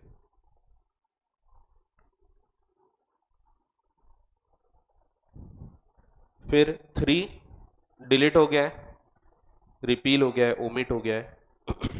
ओमिट हो जाना मीन्स जो मेरे को हुआ था परसों, तो मैंने क्लास नहीं लिया था, बड़ी हालत खराब थी। ठीक है, तबीयत खराब होती है कभी कभी, जीवन है तो चलता रहेगा, जिंदगी है तो दर्द है, दर्द है तो झंडू बाम है। बहुत ही आसान है, देखो ऐसा देखोगे ना, ऐसा लगेगा कितना सारा है, क्या क्या पढ़ना है, लेकिन उसको आप अगर शॉर्ट कर लो तो कुछ बचता ही नहीं उसमें, तो उसको समझते जाओ। अब हम बात करते हैं 6(4) की, section 6 subsection 4। Person resident in India, Bharat में रह रहा है, person resident in India may hold, own, transfer or invest in foreign currency, foreign security or any immovable property situated outside India. अगर अगर अगर if if such currency, security, property was acquired, held or owned by such person when he was a resident outside India. So किसकी बात हो रही है? एक person resident outside India है। मेरी एक फ्रेंड है, उसको हम बेबी बोलते हैं प्यार से। वो भारत में, बेबी सरनेम है उसका डॉल। वो पहले भारत के बाहर रहती थी, रेसिडेंट आउटसाइड इंडिया थी, बाद में फिर वो भारत में आई। अब क्या वो भारत के बाहर के सब प्रॉपर्टी बेच बाच डालेंगी क्या? तो नहीं, हो सकता है उसके भारत के बाहर भी बहुत सारे एसेट्स हो, प्रॉपर्टीज हो, बैंक अकाउंट हो, और उसको क्या वो यूज भी नहीं कर पाएगी क्या? तो कर सकती है, बैंक अकाउंट है, ऑपरेट कर सकती है। सो भारत के बाहर थी वो, पर्सन रेसिडेंट आउटसाइड इंडिया, बाद में वो पर्सन रेसिडेंट इन इंडिया हो गई, भारत की हमने सिटीजनशिप भी दे दी है उसको, बड़ी एकदम पहुंची हुई कलाकार है वो, उसको हाँ, उसने गाना भी गाया है, एकदम सत्य सत्य बताया है कि ये पूरी दुनिया जो है सब पीतल की है, सब पीतल है, सिर्फ बेबी डॉल ही सोने की है, बाकी सब पीतल है। तो खैर देखो कितनी पहुंची हुई बातें बोलती है। सो उसको हमने भारत में जोड़ लिया कि भारतीय मान लेते हैं हम उसको, वो रेसिडेंट इन इंडिया हो गई। तो वो भारत के बाहर के अभी भी assets, securities, foreign currency, accounts, ये सब होल्ड कर सकती है जो उसने अक्वायर की थी उस टाइम पे। ऐसा थोड़ी है कि यहाँ आएगी तो बेच के ही जाना पड़ेगा। सो वो अभी भी होल्ड किया जा सकता है। फिर अब पैसे की जरूरत है, बेचना है कोई एसेट, बेच सकते हैं। सो वो होल्ड भी कर सकते हैं, ओन, इवन ट्रांसफर और इन्वेस्ट भी कर सकते हैं। सो वो बेच के दूसरा खरीदना है, वो सब भी कर सकते हैं। सो ये पर्सन रेसिडेंट आउटसाइड इंडिया जब पर्सन रेसिडेंट इन इंडिया बनता है, तो उसके जो फॉरेन में एसेट्स हैं, फॉरेन करेंसी है, फॉरेन सिक्योरिटीज हैं, या फिर एसेट हैं, ये होल्ड किए जा सकते हैं। तो ये सेक्शन 4 जो है, सबसेक्शन 4, ये उसको अलाउ कर रहा है। So when he was resident outside India, ऐसा भी हो सकता है उसके नाम से कोई एसेट नहीं थे, उसके पिताजी के कोई एसेट है, दादाजी की कोई एसेट है, दादाजी गजके, और इसके नाम से वो इनहेरिट हुई प्रॉपर्टी, भले ही ये प्रॉपर्टी भारत के बाहर की है, तो वो भी उसको अलाउड रहेगी। ठीक है। सो और इनहेरिटेड, इनहेरिट करना मीन्स विरासत में प्राप्त होना, from a person who was resident outside India. ठीक है। अब ये व्यक्ति पर्सन रेसिडेंट इन इंडिया है। ऐसा भी हो सकता है कि मैं भारत का रहवासी हूं, भले ही मैं पहले भारत के बाहर नहीं था, पहले से मैं यहीं रहा हूं हमेशा से, बट मेरे कोई दूर के दादाजी है जो यूके में सेटल्ड है, उन्होंने जब वसीयत की है तो उन्होंने सब प्रॉपर्टी मेरे नाम से कर दी, मैं ये होल्ड कर सकता हूं। ठीक है। तो ये दो कंडीशन कवर करता है, एक तो जब person resident outside India Bharat आ रहा है वो, दूसरा ये वाली कंडीशन नहीं भी है, person resident outside India inherited any property from person resident in India inherited any property from person resident outside India, ये भी कवर करता है। सो अगर एक केस हो गया कि वो व्यक्ति पर्सन रेसिडेंट आउटसाइड इंडिया था और वो सेम पर्सन जब इन इंडिया हो गया तो भी he can hold that assets. दूसरा केस हो गया कि मैं पर्सन रेसिडेंट इन इंडिया हूं और मुझे इनहेरिट होके कोई प्रॉपर्टी मिली है, कोई फॉरेन करेंसी या फॉरेन सिक्योरिटी या फिर foreign assets, immovable properties, asset है ना वो इमूवेबल प्रॉपर्टी, तो ये सब मुझे अगर मिला है तो मैं ये होल्ड कर सकता हूं। ठीक है, ऐसा है। अब इसको और डीप में समझाया, वैसे ये नहीं भी लिखते तो चलता था, सेक्शन यहां खत्म हो जाता है। इसके बाद आरबीआई ने क्लैरिफिकेशन निकाला। क्लैरिफिकेशन है दैट मीन्स अगर कहीं डाउट आएगा तो आप ये पढ़ते हैं, बाकी वैसे नहीं भी लिखा होता तो हम ये चीज माने ही होते, बट उन्होंने क्लैरिफाई कर दिया फॉर रिमूवल ऑफ डाउट्स, ताकि आपको डाउट ही ना आए। सो 2014 में एक सर्कुलर निकाला गया था आरबीआई के द्वारा, जिसमें उन्होंने क्लैरिफाई किया कि सेक्शन 6(4) में कौन से ट्रांजैक्शंस कवर कर रहे हैं। जैसे मैंने आपको समझाया वैसे ही इन्होंने समझाया है। फॉरेन करेंसी अकाउंट्स, जो फॉरेन करेंसी अकाउंट ओपन किया गया था या मेंटेन कर रहा है ऐसा कोई व्यक्ति जब वो रेसिडेंट आउटसाइड इंडिया था, तो ये व्यक्ति का एक फॉरेन करेंसी अकाउंट था, कोई बाहर, भारत के बाहर एक अकाउंट था, तो भारत में आने के बाद भी वो अकाउंट मेंटेन किया जा सकता है। दूसरा, इनकम अर्न थ्रू एम्प्लॉयमेंट और business vocation outside India, taken up और commenced which such person was resident, when होना चाहिए, टेकन अप और commenced, पढ़ते हैं पहले, when such person was resident outside India और from investment made while such person was resident, हाँ which नहीं होना चाहिए, when होना चाहिए, ये गड़बड़ हो गई। So income earn through employment, हाँ when होना चाहिए,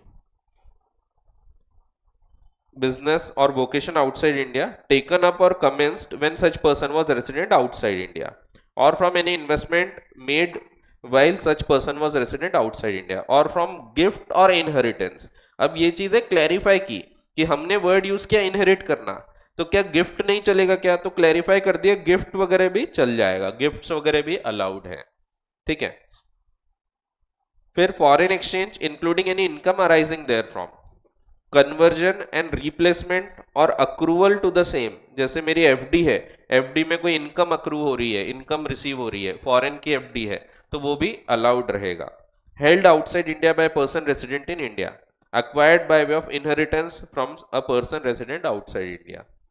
फिर a person resident in India में freely utilize all their eligible assets abroad, तो मैं भारत आ गया लेकिन भारत के बाहर के एसेट्स में अभी भी यूटिलाइज कर सकता हूं, उसके बाहर की इनकम भी on such asset or sale proceeds thereof received after their return to India for making any payment or to make any fresh investment abroad. So मैंने भारत के बाहर की एक प्रॉपर्टी बेचा, ये बेच के पैसा आया और दूसरी प्रॉपर्टी खरीदा, यहां भी कोई अप्रूवल वगैरह की जरूरत नहीं रहती, ये भी अलाउड रहेगा, ठीक है। सो ये परमिट किया है विदाउट अप्रूवल ऑफ आरबीआई।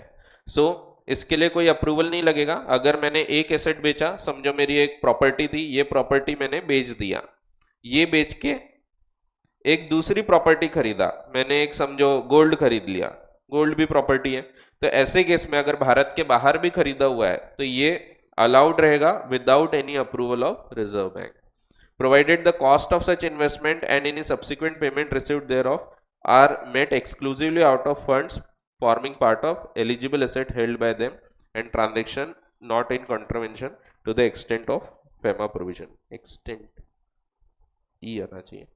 सो इसका पूरा पैसा मैं यूज कर सकता हूं without any approval to buy any other asset, ठीक है। सो ये क्लैरिफाई नहीं भी करते तो चलता था, बट ये क्लैरिफिकेशन है। क्लैरिफिकेशन का काम होता है वही चीज को और अच्छे से समझाना, कुछ नया नहीं बता रहे वो, ये वही बता रहा है कि जो ऊपर बोला है उनमें ये ट्रांजैक्शंस भी आएंगे, ठीक है। अब ये इसका एक अपोजिट आएगा, ये अभी हम किसको अलाउ कर रहे हैं, एक भारत के बाहर का व्यक्ति जो भारत आ रहा है और उसके एसेट कहां पे है, ये एसेट है फॉरेन में, तो ये तब की बात हो रही है। इसका अपोजिट क्या होगा, भारत का व्यक्ति जब भारत में था उसने यहां एसेट खरीदा, अब भारत के बाहर चला गया, जॉब लग गया, नॉन रेसिडेंट हो गया, अब हो सकता है कि वो बाहर ही अब सिटीजनशिप भी ट्राई कर रहा है, तो ऐसे केस में क्या उसको भारत के सब एसेट बेचना पड़ेगा क्या, तो नहीं, तो वही चीज अब लिखी है सबसेक्शन 5 में, इसका जस्ट अपोजिट है, ठीक है। सो देखो, अ पर्सन रेसिडेंट आउटसाइड इंडिया, अब ये पर्सन रेसिडेंट आउटसाइड इंडिया है एट प्रेजेंट, और पहले ये था रेसिडेंट इन इंडिया, सो भारत से बाहर गया है, तो उसके जो इंडियन एसेट्स हैं, जैसे इमूवेबल प्रॉपर्टी हो गई, इंडियन करेंसी हो गई, इंडियन सिक्योरिटीज हो गई, सो यहाँ पे जो एसेट्स वगैरह हैं उसके ये होल्ड कर सकता है, दो अभी वो कौन है, तो at present he is a resident outside India. तो इसका अपोजिट है, यहाँ पे क्या हो रहा था, at present he is a resident in India, ठीक है, पहले आउटसाइड इंडिया था, भारत आ गया, यहाँ उल्टा है, यहाँ पहले वो भारत का था, अब वो भारत के बाहर जा चुका है, तो पर्सन रेसिडेंट आउटसाइड इंडिया ये अप्लाई हो रहा है आउटसाइड इंडिया वाले को। मे होल्ड, ओन, ट्रांसफर और इन्वेस्ट, बाकी सब सेम है। जहां फॉरेन करेंसी था वहां क्या लिखा होगा, इंडियन करेंसी। फिर सिक्योरिटी इन इंडिया और immovable property situated in India. If such currency, security or property was acquired, held or owned by such person when he was a resident in India or inherited from a person who was resident in India। ठीक है, तो ऐसा है। फिर without prejudice to the provisions of this section, इस section के साथ भेदभाव ना होते हुए RBI may by regulation prohibit, मना भी कर सकते हैं। सो सबसेक्शन 2 क्या बोल रहा था, आप परमिट कर सकते हैं, कौन से परमिसिबल हैं। अब प्रोहिबिट कर सकते हैं ये भी बोल रहा है, प्रोहिबिट करने का भी पावर दिया जा रहा है। So RBI by regulation prohibit, restrict और रेगुलेट। अब ये क्या चीज प्रोहिबिट कर रहा है, वैसे ये है इन सिंपल टर्म्स अगर हम बोलें तो ये opening of branches in India है, ब्रांच ऑफिसेस।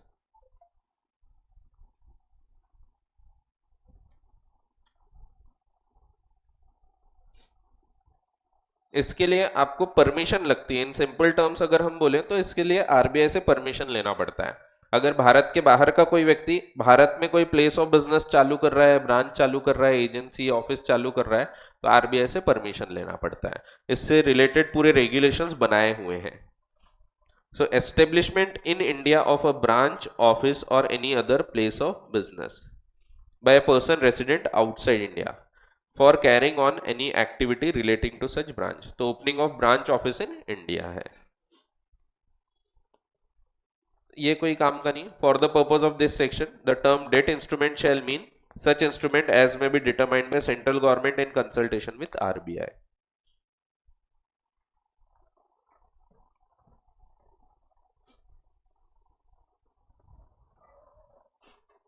फिर ये जनरल कमेंट्री है, पढ़ लेते एक बार। A capital account transaction, as stated earlier, is a transaction which alters the asset liabilities, including contingent liabilities outside India of a person resident in India। रट गया होगा अब तक आपको। फिर दूसरा, और asset or liabilities in India of a person resident outside India would be a capital account transaction। This section gives a liberty by providing that any person may sell, draw foreign exchange through an authorized person for capital account transactions। Subsection 1। However, the liberty to do so is subject to the provisions of subsection 2 and 2A। जो conditions लगाएगी RBI या central government वो आपको ध्यान रखना है, which are permissible, और उसकी क्या लिमिट है, which the foreign exchange shall be admissible for such transaction, and conditions क्या है which may be placed on such transaction। तो वही है, ऊपर समझाया है, उसकी जनरल लैंग्वेज में यहाँ लिख के दिया है। फिर कैपिटल अकाउंट ट्रांजेक्शन्स को हम अगर स्प्लिट करने जाएं, so foreign exchange management permissible capital account transaction regulations 2000, ये क्या बताते हैं, तो इसमें बताया कौन कौन से ट्रांजैक्शंस परमिटेड हैं। अब ये रेगुलेशंस हैं, ये आरबीआई के द्वारा बनाए गए हैं, ठीक है। ट्रांजैक्शंस इसको 3 हिसाब से बताया है। पहला, transactions which are permissible in respect of person resident in India and outside India, जो हमको देखना है। Transactions on which restrictions can not be imposed, जो प्रोविजन टू सेक्शन 6(2) में लिखा हुआ है कि कौन सी चीज़ों पे आप प्रोहिबिशन नहीं लगा सकते हैं, जैसे अमोर्टाइजेशन ऑफ लोन्स या फिर डेप्रिसिएशन। ये दो चीज़ों के लिए आप, डेप्रिसिएशन ऑफ डायरेक्ट इन्वेस्टमेंट, इसके लिए आप लिमिट नहीं लगा सकते। एंड विच आर प्रोहिबिटेड, ये तीसरा। तो परमिसिबल ट्रांजैक्शंस पहले पढ़ेंगे। इसमें शेड्यूल 1 बताता है permissible for person resident in India, schedule 2 बताता है permissible for person resident outside India. ये परमिसिबल है, परमिटेड है, ठीक है, ये भी परमिटेड है।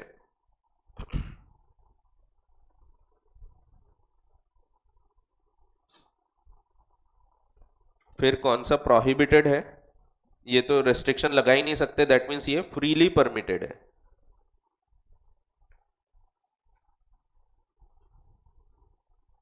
क्योंकि इसमें कोई कंडीशन लगाई नहीं जा सकती, रिस्ट्रिक्शंस लगा ही नहीं सकते, सरकार भी नहीं और आरबीआई भी नहीं। और प्रोहिबिटेड कौन से अलाउड नहीं है। सो ये जो नहीं कर सकते आप वो वाले पॉइंट्स हैं। ठीक है, इसमें दोनों है।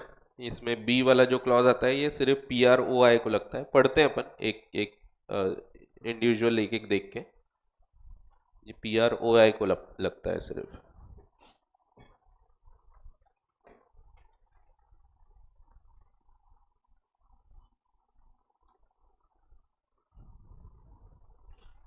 तो परमिसिबल ट्रांजेक्शन्स की लिस्ट पढ़ते हैं हम पहले। कौन कौन से ऐसे ट्रांजेक्शन्स है जो परमिट किए गए हैं। ये वाला कलर भी नहीं दिखता क्या आपके इसमें? अच्छा, कुछ भी नहीं दिख रहा। अच्छा, तो परमिसिबल ट्रांजेक्शन लिखा हुआ है ये, ठीक है, ऐसा है। अब मुझे पता नहीं था ना, अपन कलर छापते हैं, पर अभी सोचे कि यही दे देते हैं, तो अभी पूरी बुक देने के बदले। और फिर जब मेन बैच चालू होगी तो अपन कॉर्पोरेट लॉ से चालू करेंगे, कंपनी लॉ पढ़ेंगे अपन पहले उसके बाद फिर इस पे वापस आते हैं। तो आपका ये हो चुका रहेगा वैसे, तो आपको फ़ायदा रहेगा कि एक एक्ट भी हो गया तो आपके 12 मार्क कवर हो चुके हैं, तो बहुत बड़ा बेनिफिट हो जाता है। वो अभी नहीं समझता, वो आखिर में समझता है। जिनके अभी इंटर ख़त्म हो रही ना, उनको पूछो एक एक दिन की कितनी वैल्यू है, वो बताएंगे आपको, अभी जो बैठे हैं नीचे। सो उन लोगों से पूछोगे ना एक एक दिन कितना इंपॉर्टेंट है, अब उनको लग रहा है यार कैसे होगा, एक दिन 2 दिन, एक एक दिन गिनते हैं वो। सो वो 10 दिन आपने यहाँ पे फ़ायदा उठा लिए तो आपको उसका एक बेनिफिट आगे बहुत मेजर बेनिफिट दिखता है आपको, क्योंकि आपको वो सीधा सीधा उतना सेविंग हो गया। और सबसे ज़्यादा अहमियत टाइम की होती है, तो जीवन में आपने टाइम अगर प्रॉपरली यूटिलाइज किया तो बहुत बड़ी बात है, अच्छी बात है। चलो वापस आते हैं हम, हमको भी टाइम यूटिलाइज करना है। परमिसिबल ट्रांजेक्शन्स, सेक्शन 6(2) के हिसाब से आरबीआई ने foreign exchange management permissible capital account transaction regulations बनाए हैं। आपको रेगुलेशंस का नाम ध्यान रखना है, बाकी तो ठीक है, फॉरेन एक्सचेंज मैनेजमेंट याद ही रहेगा आपको। यहाँ पे सिर्फ परमिसिबल कैपिटल अकाउंट ट्रांजेक्शन डालना है, और रेगुलेशन है क्योंकि आरबीआई ने बनाए हैं। अगर सेंट्रल गवर्नमेंट बनाती तो रूल्स बनते हैं, ठीक है। सो ये रेगुलेशंस है। Regulations specify the list of transactions which are permissible in respect of person resident in India in Schedule 1 and classes of capital account transactions of person resident outside India in Schedule 2. So दो schedule दिए हैं, Schedule 1 जो permitted for resident in India, Schedule 2 resident outside India. Further, subject to the provisions of this act or rules or regulations or directions or orders made or issued thereunder, person may sell, draw वगैरह वगैरह from authorized person for capital account transactions specified in the schedules, provided that transaction is within the limit if any specified in the regulation relevant to the transaction। ठीक है, in simple terms वो बोल रहे हैं आप अगर deal करोगे भी तो आपको किससे लेना है पैसा, तो ऑथराइज पर्सन से, ठीक है, जो हमने पढ़ चुके हैं। दैट मीन्स ऑथराइज डीलर रहेगा, मनी चेंजर रहेगा, आप इनसे डील कर सकते हैं, या फिर ऑफशोर बैंकिंग यूनिट, ठीक है, बाहर के बैंक से भी फाइनेंस अलाउड है। अब schedule 1 permitted transactions for list of permissible classes of transactions made by person resident in India. पहला बहुत ही आसान, investment by person resident in India in foreign securities. आप फॉरेन सिक्योरिटीज में पैसा डाल सकते हैं, फॉरेन के आपको कोई शेयर्स खरीदना है तो परमिटेड है ये। सो लिमिट है 2.5 लाख यूएसडी की, it includes these transactions as well. Foreign security में पैसा डाल रहे हैं, दैट मीन्स ये कैपिटल अकाउंट ट्रांजेक्शन है, क्योंकि आपका भारत के बाहर एक एसेट क्रिएट हो रहा है, शेयर्स हो रहे हैं, डिबेंचर्स हो रहे हैं, तो फॉरेन सिक्योरिटीज, ठीक है। तो investment by a person resident in India, तो ये सभी जितने भी हैं पर्सन रेसिडेंट इन इंडिया के ही हैं। तो वो कौन सा ट्रांजेक्शन कर रहा है, पहला फॉरेन सिक्योरिटी खरीद रहा है, तो समझ लो आप फॉरेन सिक्योरिटी खरीद रहे हैं। आपने समझो नेस्डेक में या बाहर सिंगापुर में जाके इन्वेस्टमेंट किए, सो ये अलाउड है, ठीक है, तो ये परमिसिबल है। फॉरेन करेंसी लोन्स, सो आप फॉरेन करेंसी के लोन्स ले रहे हो, raised in India and abroad bye person resident in India. So in simple terms आप फॉरेन करेंसी लोन ले रहे हो, आपको चाहिए फॉरेन सिक्योरिटीज, ये खरीदने के लिए आपको पैसा चाहिए, आप सोचते हैं लोन लेके अपन ये सिक्योरिटीज खरीद लेते हैं, तो आप वहीं से लोन ले लो और वहीं पे आप ये खरीद सकते हो। इनफैक्ट आपको अगर चाहिए तो आप भारत में भी फॉरेन करेंसी लोन्स ले सकते हो। आपको कोई इंपोर्ट करवाना है, बाहर से मशीन खरीदना है, तो उसके लिए आप यहाँ पे भी कोई लोन अगर ले रहे हो फॉरेन करेंसी में तो इट इज़ अलाउड। तो आपको डायरेक्ट फॉरेन करेंसी लोन मिल जाएगा। क्योंकि दो ऑप्शन होते हैं, आप या तो इंडियन करेंसी में लोन लो, फिर उससे फॉरेन एक्सचेंज खरीदो और बाहर वाले को पेमेंट कर दो। दूसरा ऑप्शन रहता है कि डायरेक्ट फॉरेन करेंसी में लोन लो, वो डायरेक्ट पे कर दो, और आप यहाँ पे जब भी पे करोगे तो फॉरेन करेंसी में आपका रीपेमेंट चलता रहेगा फिर। ठीक है, सो ये भी अलाउड है। सो फॉरेन करेंसी लोन भी लिया जा सकता है, दोनों ऑप्शन होते हैं। आपको ये भी, जब आप फाइनेंस पढ़ोगे, फाइनेंस में ये भी डिसीजंस लेना पड़ता है कि कौन सा ऑप्शन पुराएगा। इसमें अगर डायरेक्ट आप फॉरेन करेंसी लोन लेते हो तो आपको टेंशन नहीं होता फॉरेन एक्सचेंज फ्लक्चुएशन का। अगर आपको आपकी रेगुलर इनकम आती है फॉरेन एक्सचेंज में, तो इट इज़ बेटर कि फॉरेन करेंसी लोन उठा लो, क्योंकि फॉरेन करेंसी में फिर आपको बार बार कन्वर्ट करके रुपीज़ में पेमेंट नहीं करना पड़ेगा। जैसे इन्फोसिस हो गई, टीसीएस हो गए, इनके पास फॉरेन एक्सचेंज पड़ा रहता है, वैसे इनको तो डेट की ज़रूरत ही नहीं है, ये ज़ीरो डेट कंपनी है, इनके ऊपर कोई भी लोन नहीं है। बट अगर इनको लगता भी है तो इनको फॉरेन करेंसी लोन कभी भी पुराता है। ठीक है, फिर transfer of immovable property outside India. अगला ट्रांजेक्शन जो परमिटेड है, immovable properties outside India transfer करना। आप इवन होल्ड भी कर सकते हैं, खरीद भी सकते हैं। Transfer is a wider word, by a person resident in India. फिर गारंटी इशूड, इसमें हो क्या रहा है, हम भारत के व्यक्ति हैं, person resident in India, Bharat के बाहर एक आपका दोस्त है, पर्सन रेसिडेंट आउटसाइड इंडिया, ये जाके लोन ले रहा है फ्रॉम अ बैंक, और आप इसकी गारंटी दे रहे हो। गारंटी किसकी हो रही है, फॉरेन व्यक्ति की। ये जब आप गारंटी दे रहे हो इसको, तो आप फॉरेन लोन की एक गारंटी दे रहे हो, फॉरेन करेंसी ट्रांजैक्शन की गारंटी दे रहे हो। सो ये भी अलाउड है, परमिटेड है। Guarantees issued by a person resident in India, issue कौन कर रहा है, person resident in India, in favour of a person resident outside India, इसके फेवर में, इसके लिए आपने गारंटी दी है। सो ये क्या है, ये भी परमिटेड है। ठीक है, फिर एक्सपोर्ट इंपोर्ट, ये एकदम सिंपल है। Export import and holding of foreign currency, currency notes.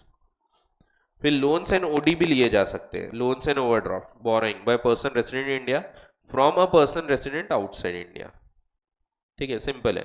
फर्क यह है कि आप ये लोन रुपीज का भी ले सकते हो, मैं बाहर का कोई बैंक है उससे रुपीज में लोन ले रहा हूँ, तो ये भी अलाउड रहेगा। ठीक है, सो फॉरेन एक्सचेंज ट्रांजेक्शन में ये भी कवर होता है।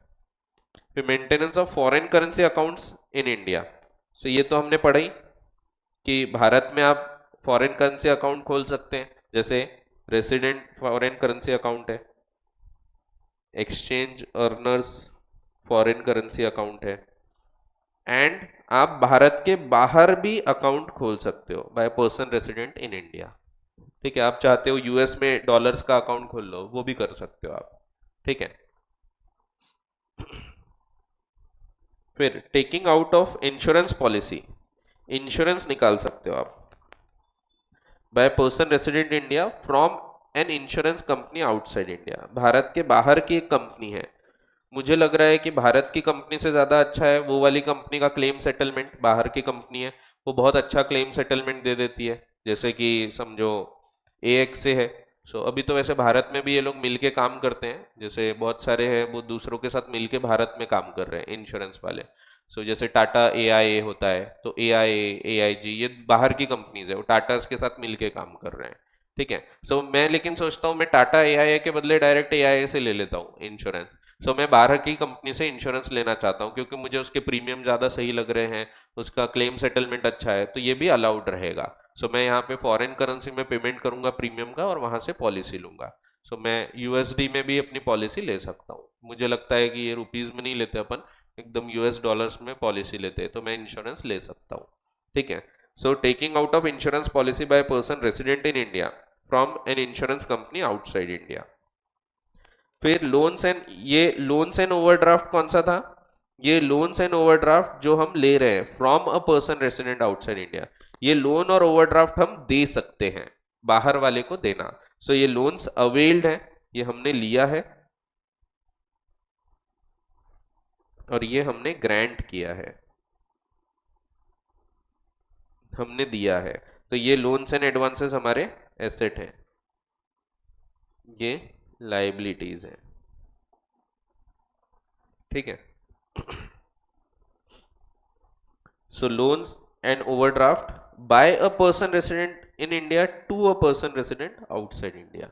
ठीक है, एकदम सिंपल ट्रांजेक्शन है। फिर simple remittance outside India of capital asset, तो कोई कैपिटल एसेट है उसका पैसा outside India of capital asset of a person resident in India, तो भारत का व्यक्ति है, भारत के बाहर का कोई उसका एसेट था, वो बेच के कोई पैसा लिया, उसको रेमिट करना, बाहर करना, भारत में लाना, दोनों अलाउड होते हैं। सो रेमिटेंस आउटसाइड इंडिया यहाँ पे बोला है, बट रेमिटेंस इन इंडिया भी अलाउड रहेगा, inward remittance is also allowed. वो तो हम उल्टा प्रोत्साहित करते हैं, क्योंकि भारत में अगर आप बाहर का पैसा लेके आ रहे हो तो वो तो अच्छी बात है, हमारे लिए फॉरेन एक्सचेंज अर्न होगा। ठीक है। फिर अंडरटेक डेरिवेटिव कॉन्ट्रैक्ट्स, आप फ्यूचर्स एंड ऑप्शंस में बाहर भी ट्रेड कर सकते हो। आपको लग रहा है कि डो जोन्स में या नेस्डैक में आप ट्रेड करना चाहेंगे F&O में, तो आप उस पर भी कर सकते हो, ये भी परमिटेड वाले ट्रांजेक्शन्स हैं। ठीक है। बिल्कुल सिमिलर नेचर के ट्रांजेक्शन्स आपको आगे देखने को मिलेंगे, उसी प्रकार के आपको देखने को मिलेंगे। जैसा पर्सन रेसिडेंट इन इंडिया कर सकता है, उसी प्रकार से आपको रेसिडेंट आउटसाइड इंडिया को भी देखने को मिलेंगे, सिमिलर नेचर के ही हैं। सो पहला है भारत के बाहर का व्यक्ति रेसिडेंट आउटसाइड इंडिया, ये भारत में अगर सिक्योरिटीज इशू करना चाहता है, इन्वेस्ट करना चाहता है, भारत में पैसा लगाना चाहता है, तो investment in India by a person resident outside India, तो ये भारत में इन्वेस्ट करना चाहता है। So person investment in India by person resident outside India, that is to say issue of security by body corporate or entity in India and investment therein by person resident outside India. Bharat में हमने जैसे ये security वाला है ना, उसी से आप मैच करो तो जम जाएगा। फॉरेन सिक्योरिटी में हम क्या कर रहे हैं, हम बाहर जाके शेयर्स वगैरह खरीद रहे हैं, यहाँ उल्टा है, भारत के बाहर वाला व्यक्ति भारत में निवेश कर रहा है, सिक्योरिटीज वगैरह खरीद रहा है। सो कोई बॉडी कॉर्पोरेट या एंटिटी भारत में सिक्योरिटीज इशू कर रही और उसको इन्वेस्ट कर रहा है एक पर्सन रेसिडेंट आउटसाइड इंडिया। ठीक है, तो उसका अपोजिट है। उसी प्रकार से investment by way of contribution by person resident outside India to capital of a firm और प्रोप्राइटरी कंसर्न और association of person. So Bharat में निवेश कर रहा है वो in the form of capital contribution. ठीक है, तो दोनों आ गया, एक तो सिक्योरिटीज के रूप में निवेश कर रहा है, दूसरा कैपिटल कंट्रीब्यूशन। फिर acquisition and transfer of immovable properties in India by person resident outside India. अगर हम बाहर पैसा लगाना चाहते हैं, हम बाहर अगर इमूवेबल प्रॉपर्टी खरीदना चाहते हैं, तो हमको वैसे वहां के कानून भी देखना पड़ता है। सो वहां के कानून क्या अलाउ करते हैं वो आपको ध्यान रखना है। अपने यहाँ पे अगर कोई निवेश करना चाहता है तो अपने को बाहर के कानून से कोई लेना देना नहीं।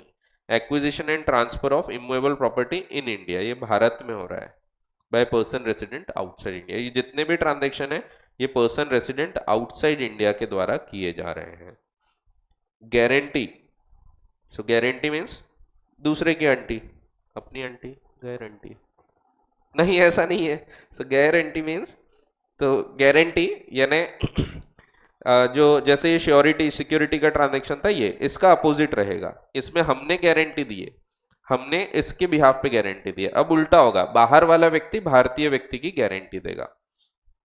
सो guarantee by person resident outside India in favour of or on behalf of person resident in India. तो ये भारत का व्यक्ति है, पर्सन रेसिडेंट इन इंडिया, ये लोन लेके आ रहा है कहीं से, बैंक वगैरह से, और एक पर्सन रेसिडेंट आउटसाइड इंडिया इसको गारंटी दे रहा है इसके बिहाफ पे, तो ये एज अ गारंटर हो रहा है, तो ये भी अलाउड है। ठीक है, बिल्कुल उसका अपोजिट ट्रांजैक्शन है। तो guarantee by a person resident outside India in favour of or on behalf of a person resident in India. फिर similar import export of currency notes into from India by person resident outside India. Deposit between a person resident in India and person resident outside India, ये भी simple है। Foreign currency accounts in India, तो बाहर का व्यक्ति भारत में आके भी फॉरेन करेंसी अकाउंट ओपन कर सकता है और वो इंडियन रुपी अकाउंट भी ओपन कर सकता है। of a person resident outside India, remittance outside India of capital asset in India, and undertake derivative contracts. तो भारत के बाहर के लोग भी भारत आके डेरिवेटिव कॉन्ट्रैक्ट कर सकते हैं, तो फ्यूचर्स ऑप्शंस में निवेश कर सकते हैं। तो ऐसा है, बहुत ही आसान। इन वाले ट्रांजेक्शन्स पे उतने क्वेश्चंस नहीं आते, बट एक बार पढ़ लेना। तो मेन तो आपको वो करंट अकाउंट के है, वो तो एकदम रटे होना चाहिए, ठीक है। इन पे भी आ सकते हैं, बट बहुत जनरल ट्रांजेक्शन्स है, ऐसे ही याद रहते हैं। फिर क्या फ्रीली परमिटेड है जो आप नहीं रोक नहीं सकते, तो अमोर्टाइजेशन ऑफ लोन्स का पैसा आप नहीं रोक सकते, उसी प्रकार से depreciation of direct investment in ordinary course of business, साथ ही साथ रीपेमेंट ऑफ लोन्स का पैसा भी आप नहीं रोक सकते। फिर प्रोहिबिटेड ट्रांजेक्शंस, क्या क्या नहीं कर सकते। So on certain transactions RBI imposes prohibition. No person shall undertake or sell or draw foreign exchange to or from authorized person for capital account transaction, provided that, subject to the provisions of this act or rules and regulations, directions, orders made, resident individual may draw from authorized person foreign exchange not exceeding US dollar 2.5 lakh per financial year or such amount as decided by RBI from time to time for capital account transaction. तो पहले लिखा है for capital account transaction specified in schedule 1। फिर बाद में बोला है drawal of foreign exchange as per item number 1, यानी यहां जो ड्रॉवल है आइटम नंबर 1 में of schedule 3 to foreign exchange में, सॉरी यहां नहीं, वहां पे दिया है schedule 3 to foreign exchange current account transaction rules as amended shall be subsumed within the limit provided under proviso A. That means ये जो लिमिट है ये एक्स्ट्रा लिमिट नहीं है आपकी 2.5 लाख की, ये 2.5 लाख लिमिट जो है ये capital account transaction plus current account transactions दोनों जोड़ के आपकी मैक्सिमम परमिसिबल लिमिट है $2.5 लाख, ये लिखा हुआ है, ठीक है। सो दोनों जोड़ के है,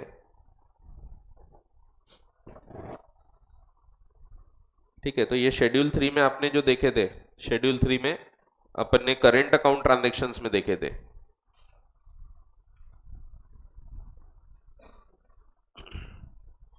ये वाले ट्रांजैक्शंस, यहां लिखा था यूएसडी 2.5 लाख की लिमिट, ये लिमिट जोड़ के करेंट अकाउंट कैपिटल अकाउंट दोनों जोड़ के 2.5 लाख की लिमिट है, ठीक है। तो ये पूरा ध्यान रखना है आपको, ये भी आपको जोड़ के देखना है।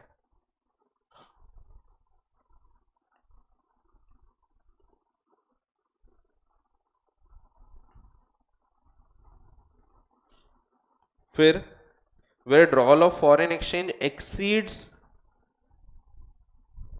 individual for capital exceeds USD 2,50,000 per financial year or as decided by RBI from time to time, then limit specified in regulation relevant to transaction shall apply to such drawal. अब इसमें आपको जो रूल्स नहीं है 2015 के भी rules है, इसमें हर चीज के इंडिविजुअल रिस्ट्रिक्शंस भी हैं, जैसे ये जो रिस्ट्रिक्शंस हैं इसमें हर चीज के इंडिविजुअल रिस्ट्रिक्शंस भी आपको देखने को मिलेंगे जो हमको कोर्स में वैसे नहीं है। तो यहाँ बोला है अगर आपकी 2.5 लाख की लिमिट खत्म भी हो गई तो भी जो इसके इंडिविजुअल लिमिट्स हैं वो आपको एक्स्ट्रा की अवेलेबल रहेगी, ठीक है। तो इनमें इंडिविजुअल लिमिट्स भी हैं, वो आपको अवेलेबल रहेगी। तो ये आपको है ही नहीं अभी कोर्स में, तो कौन सी limit specified in their regulations है ये आपको कोर्स में नहीं है, बियॉन्ड द कोर्स है, बट फिर भी ये एक्स्ट्रा लिमिट आपकी रहेगी। That shall also apply with respect to such drawal. तो 2.5 लाख होने के बाद भी आपकी एक्स्ट्रा लिमिट जो है उतना आप यूज कर सकते हो। फिर कुछ ऐसी कंट्रीज है जहां पे आप अपने यहाँ के पैसे नहीं ले जा सकते या अपना यूएसडी उसके लिए नहीं मिलेगा।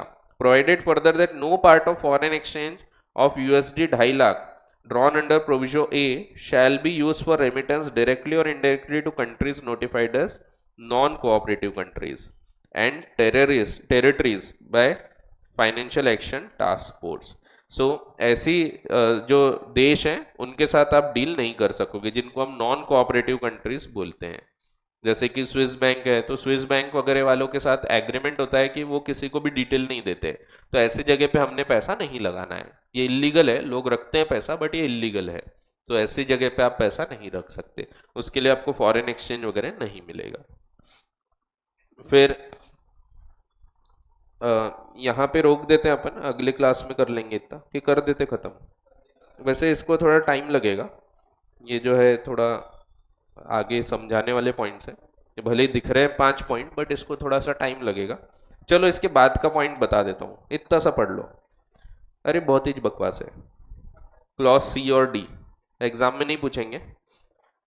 2017 में भारत ने, और भारत के जैसे बहुत सारे देश जो कि त्रस्त है बहुत सारे ऐसे कंट्रीज से जो कि पूरा अलग ही रखते हैं अपने पूरे कंट्री को, दूसरे देशों से जोड़ते नहीं, जैसे कि north Korea. So north Korea से ट्रांजेक्शन सीधा सीधा रिस्ट्रिक्ट किए गए हैं। भारत का कोई भी व्यक्ति नॉर्थ कोरिया के किसी व्यक्ति से ट्रांजेक्शन नहीं कर सकता। साउथ कोरिया चलता है, साउथ कोरिया वाले काफ़ी एडवांस्ड है, बट नॉर्थ कोरिया में पूरा डिक्टेटरशिप है, पता होगा आपको। नॉर्थ कोरिया नहीं पता आपको? वो है ना, क्या नाम है उसका, किम जोंग हुंग जो भी है, हाँ जो भी है, तो वो काफ़ी डिक्टेटरशिप है। वहाँ पे इलेक्शन होते हैं तो वो अकेला ही होता है कैंडिडेट, दूसरा अलाउड ही नहीं होता। वहाँ टीवी नहीं होते, 2 चैनल चलते हैं सिर्फ, उसमें एक में तारीफ चलती है किम जोम झूम झूम जो जो भी है उसकी, सो उसकी तारीफ चलती है। दूसरा चैनल सिर्फ 1 घंटे आता है, न्यूज़ वगैरह कुछ आती है उसमें, उनको पता ही नहीं दुनिया कहाँ चल रही है। सो आप कोरिया के, नॉर्थ कोरिया के, उनके साथ आप कोई भी ट्रांजेक्शन्स नहीं कर सकते, ठीक है। साउथ कोरिया वाले काफ़ी आगे चले गए, वो तो दिखते हैं ना अपने को टीवी पे, आजकल सीरीज चल रही है वो एकदम। हाँ बीटीएस देखो, बीटीएस है, ब्लैक पिंक है, ये सब क्या है, ये सब साउथ कोरिया है। और नॉर्थ कोरिया का कुछ भी नहीं पता लगता, क्योंकि वो बहुत ही रिस्ट्रिक्टेड लोग हैं, तो उनके साथ ट्रांजेक्शन करना अपने को अलाउड नहीं है। सो वो चीज़ लिखी है, 2017 में ये लाया गया था। ये सिर्फ भारत ने ही नहीं, ऐसे और भी देशों ने एग्रीमेंट किए और सबने मिल के डिसाइड किया। तो ये जो आपको दिख रहा है, हम एक्चुअली सिर्फ एक एक्ट पढ़ रहे हैं, ऐसे बहुत सारे कानून है फॉरेन एक्सचेंज से रिलेटेड, हम सिर्फ फेमा पढ़ रहे हैं। बाकी बहुत सारे ऐसे रेगुलेशंस देखने को मिलेंगे जो फॉरेन एक्सचेंज से डील करते हैं। जैसे आप फॉरेन में प्रॉपर्टीज लेते हैं तो उसके अलग से कानून होते हैं, तो सबके अलग अलग कानून हैं। तो हम अभी फिलहाल सिर्फ फेमा देख रहे हैं। फेमा में इन्होंने बोला कोई भी व्यक्ति रेसिडेंट इन इंडिया ये ट्रांजेक्शन नहीं करेगा। No person shall undertake any capital account transaction which is not permissible in terms of order dated 21st April 2017 as amended from time to time of Government of India Minister with any person who is a citizen of or a resident of Democratic People's Republic of Korea। तो नाम है सिर्फ democratic, वो democratic बिल्कुल नहीं है, ये हो रही है नॉर्थ कोरिया की बात। or an entity incorporated or otherwise in Democratic People's Republic of Korea until further orders unless there is specific approval from government, central government to carry on any transaction। साथ में इसके साथ एक और provision आया था, कुछ ऐसे ट्रांजेक्शन होंगे जो आपने करके रखे हैं नॉर्थ कोरिया के साथ। मैंने कोई गुड्स मंगा के रखा हूँ और उसका पैसा देना बचा है, या कुछ गुड्स बेचा हूँ उसका पैसा आना बचा है। सो लिखा हुआ है कि आपको ये नोटिफिकेशन आने के बाद 180 दिन के अंदर उन ट्रांजेक्शन्स को क्लोज कर देना है, सेटल कर दो, लिक्विडेट कर दो, डिस्पोज ऑफ कर दो। वहाँ प्रॉपर्टी होगी तो बेच बाच के बाहर आ जाओ। So the existing investment transactions with any person who is a citizen or resident of North Korea or entity incorporated in North Korea और existing representative office और other asset जो आपका नॉर्थ कोरिया में है by a person resident in India, जो permitted नहीं है in terms of order वगैरह वगैरह as amended from time to time shall be closed, liquidated, disposed, settled within a period of 180 days from the issue of this notification unless there is specific approval from central government to continue beyond that period। Thus capital account transaction is permitted only if it is specifically permitted under the regulation। अगर transaction नहीं state किया है तो आप ये नहीं कर सकते जब तक स्पेसिफिक परमिशन नहीं मिलती। जनरली परमिटेड नहीं है तो स्पेसिफिक परमिशन चाहिए। अब सिर्फ एक पार्ट बचता है इसका जिस पे क्वेश्चन आ सकते हैं आपको, पर्सन रेसिडेंट आउटसाइड इंडिया कौन से ट्रांजेक्शन्स नहीं कर सकता, कौन से बिजनेस नहीं कर सकता भारत में। सो ये हमको देखना है। गिनती के 5 ट्रांजेक्शन है। सो कल की क्लास में 10-15 मिनट में हो जाएगा, बाद में फिर अपन क्वेश्चन बैंक देख लेंगे, ठीक है। सो थोड़ा स्पीड अप हो गया आज, बट ठीक है, इतनी स्पीड चलती है, ठीक है। चलो सो कंक्लूड करते हैं, मिलते हैं नेक्स्ट क्लास में। Thank you. फिर परसों तो रिजल्ट ही है। ठीक है।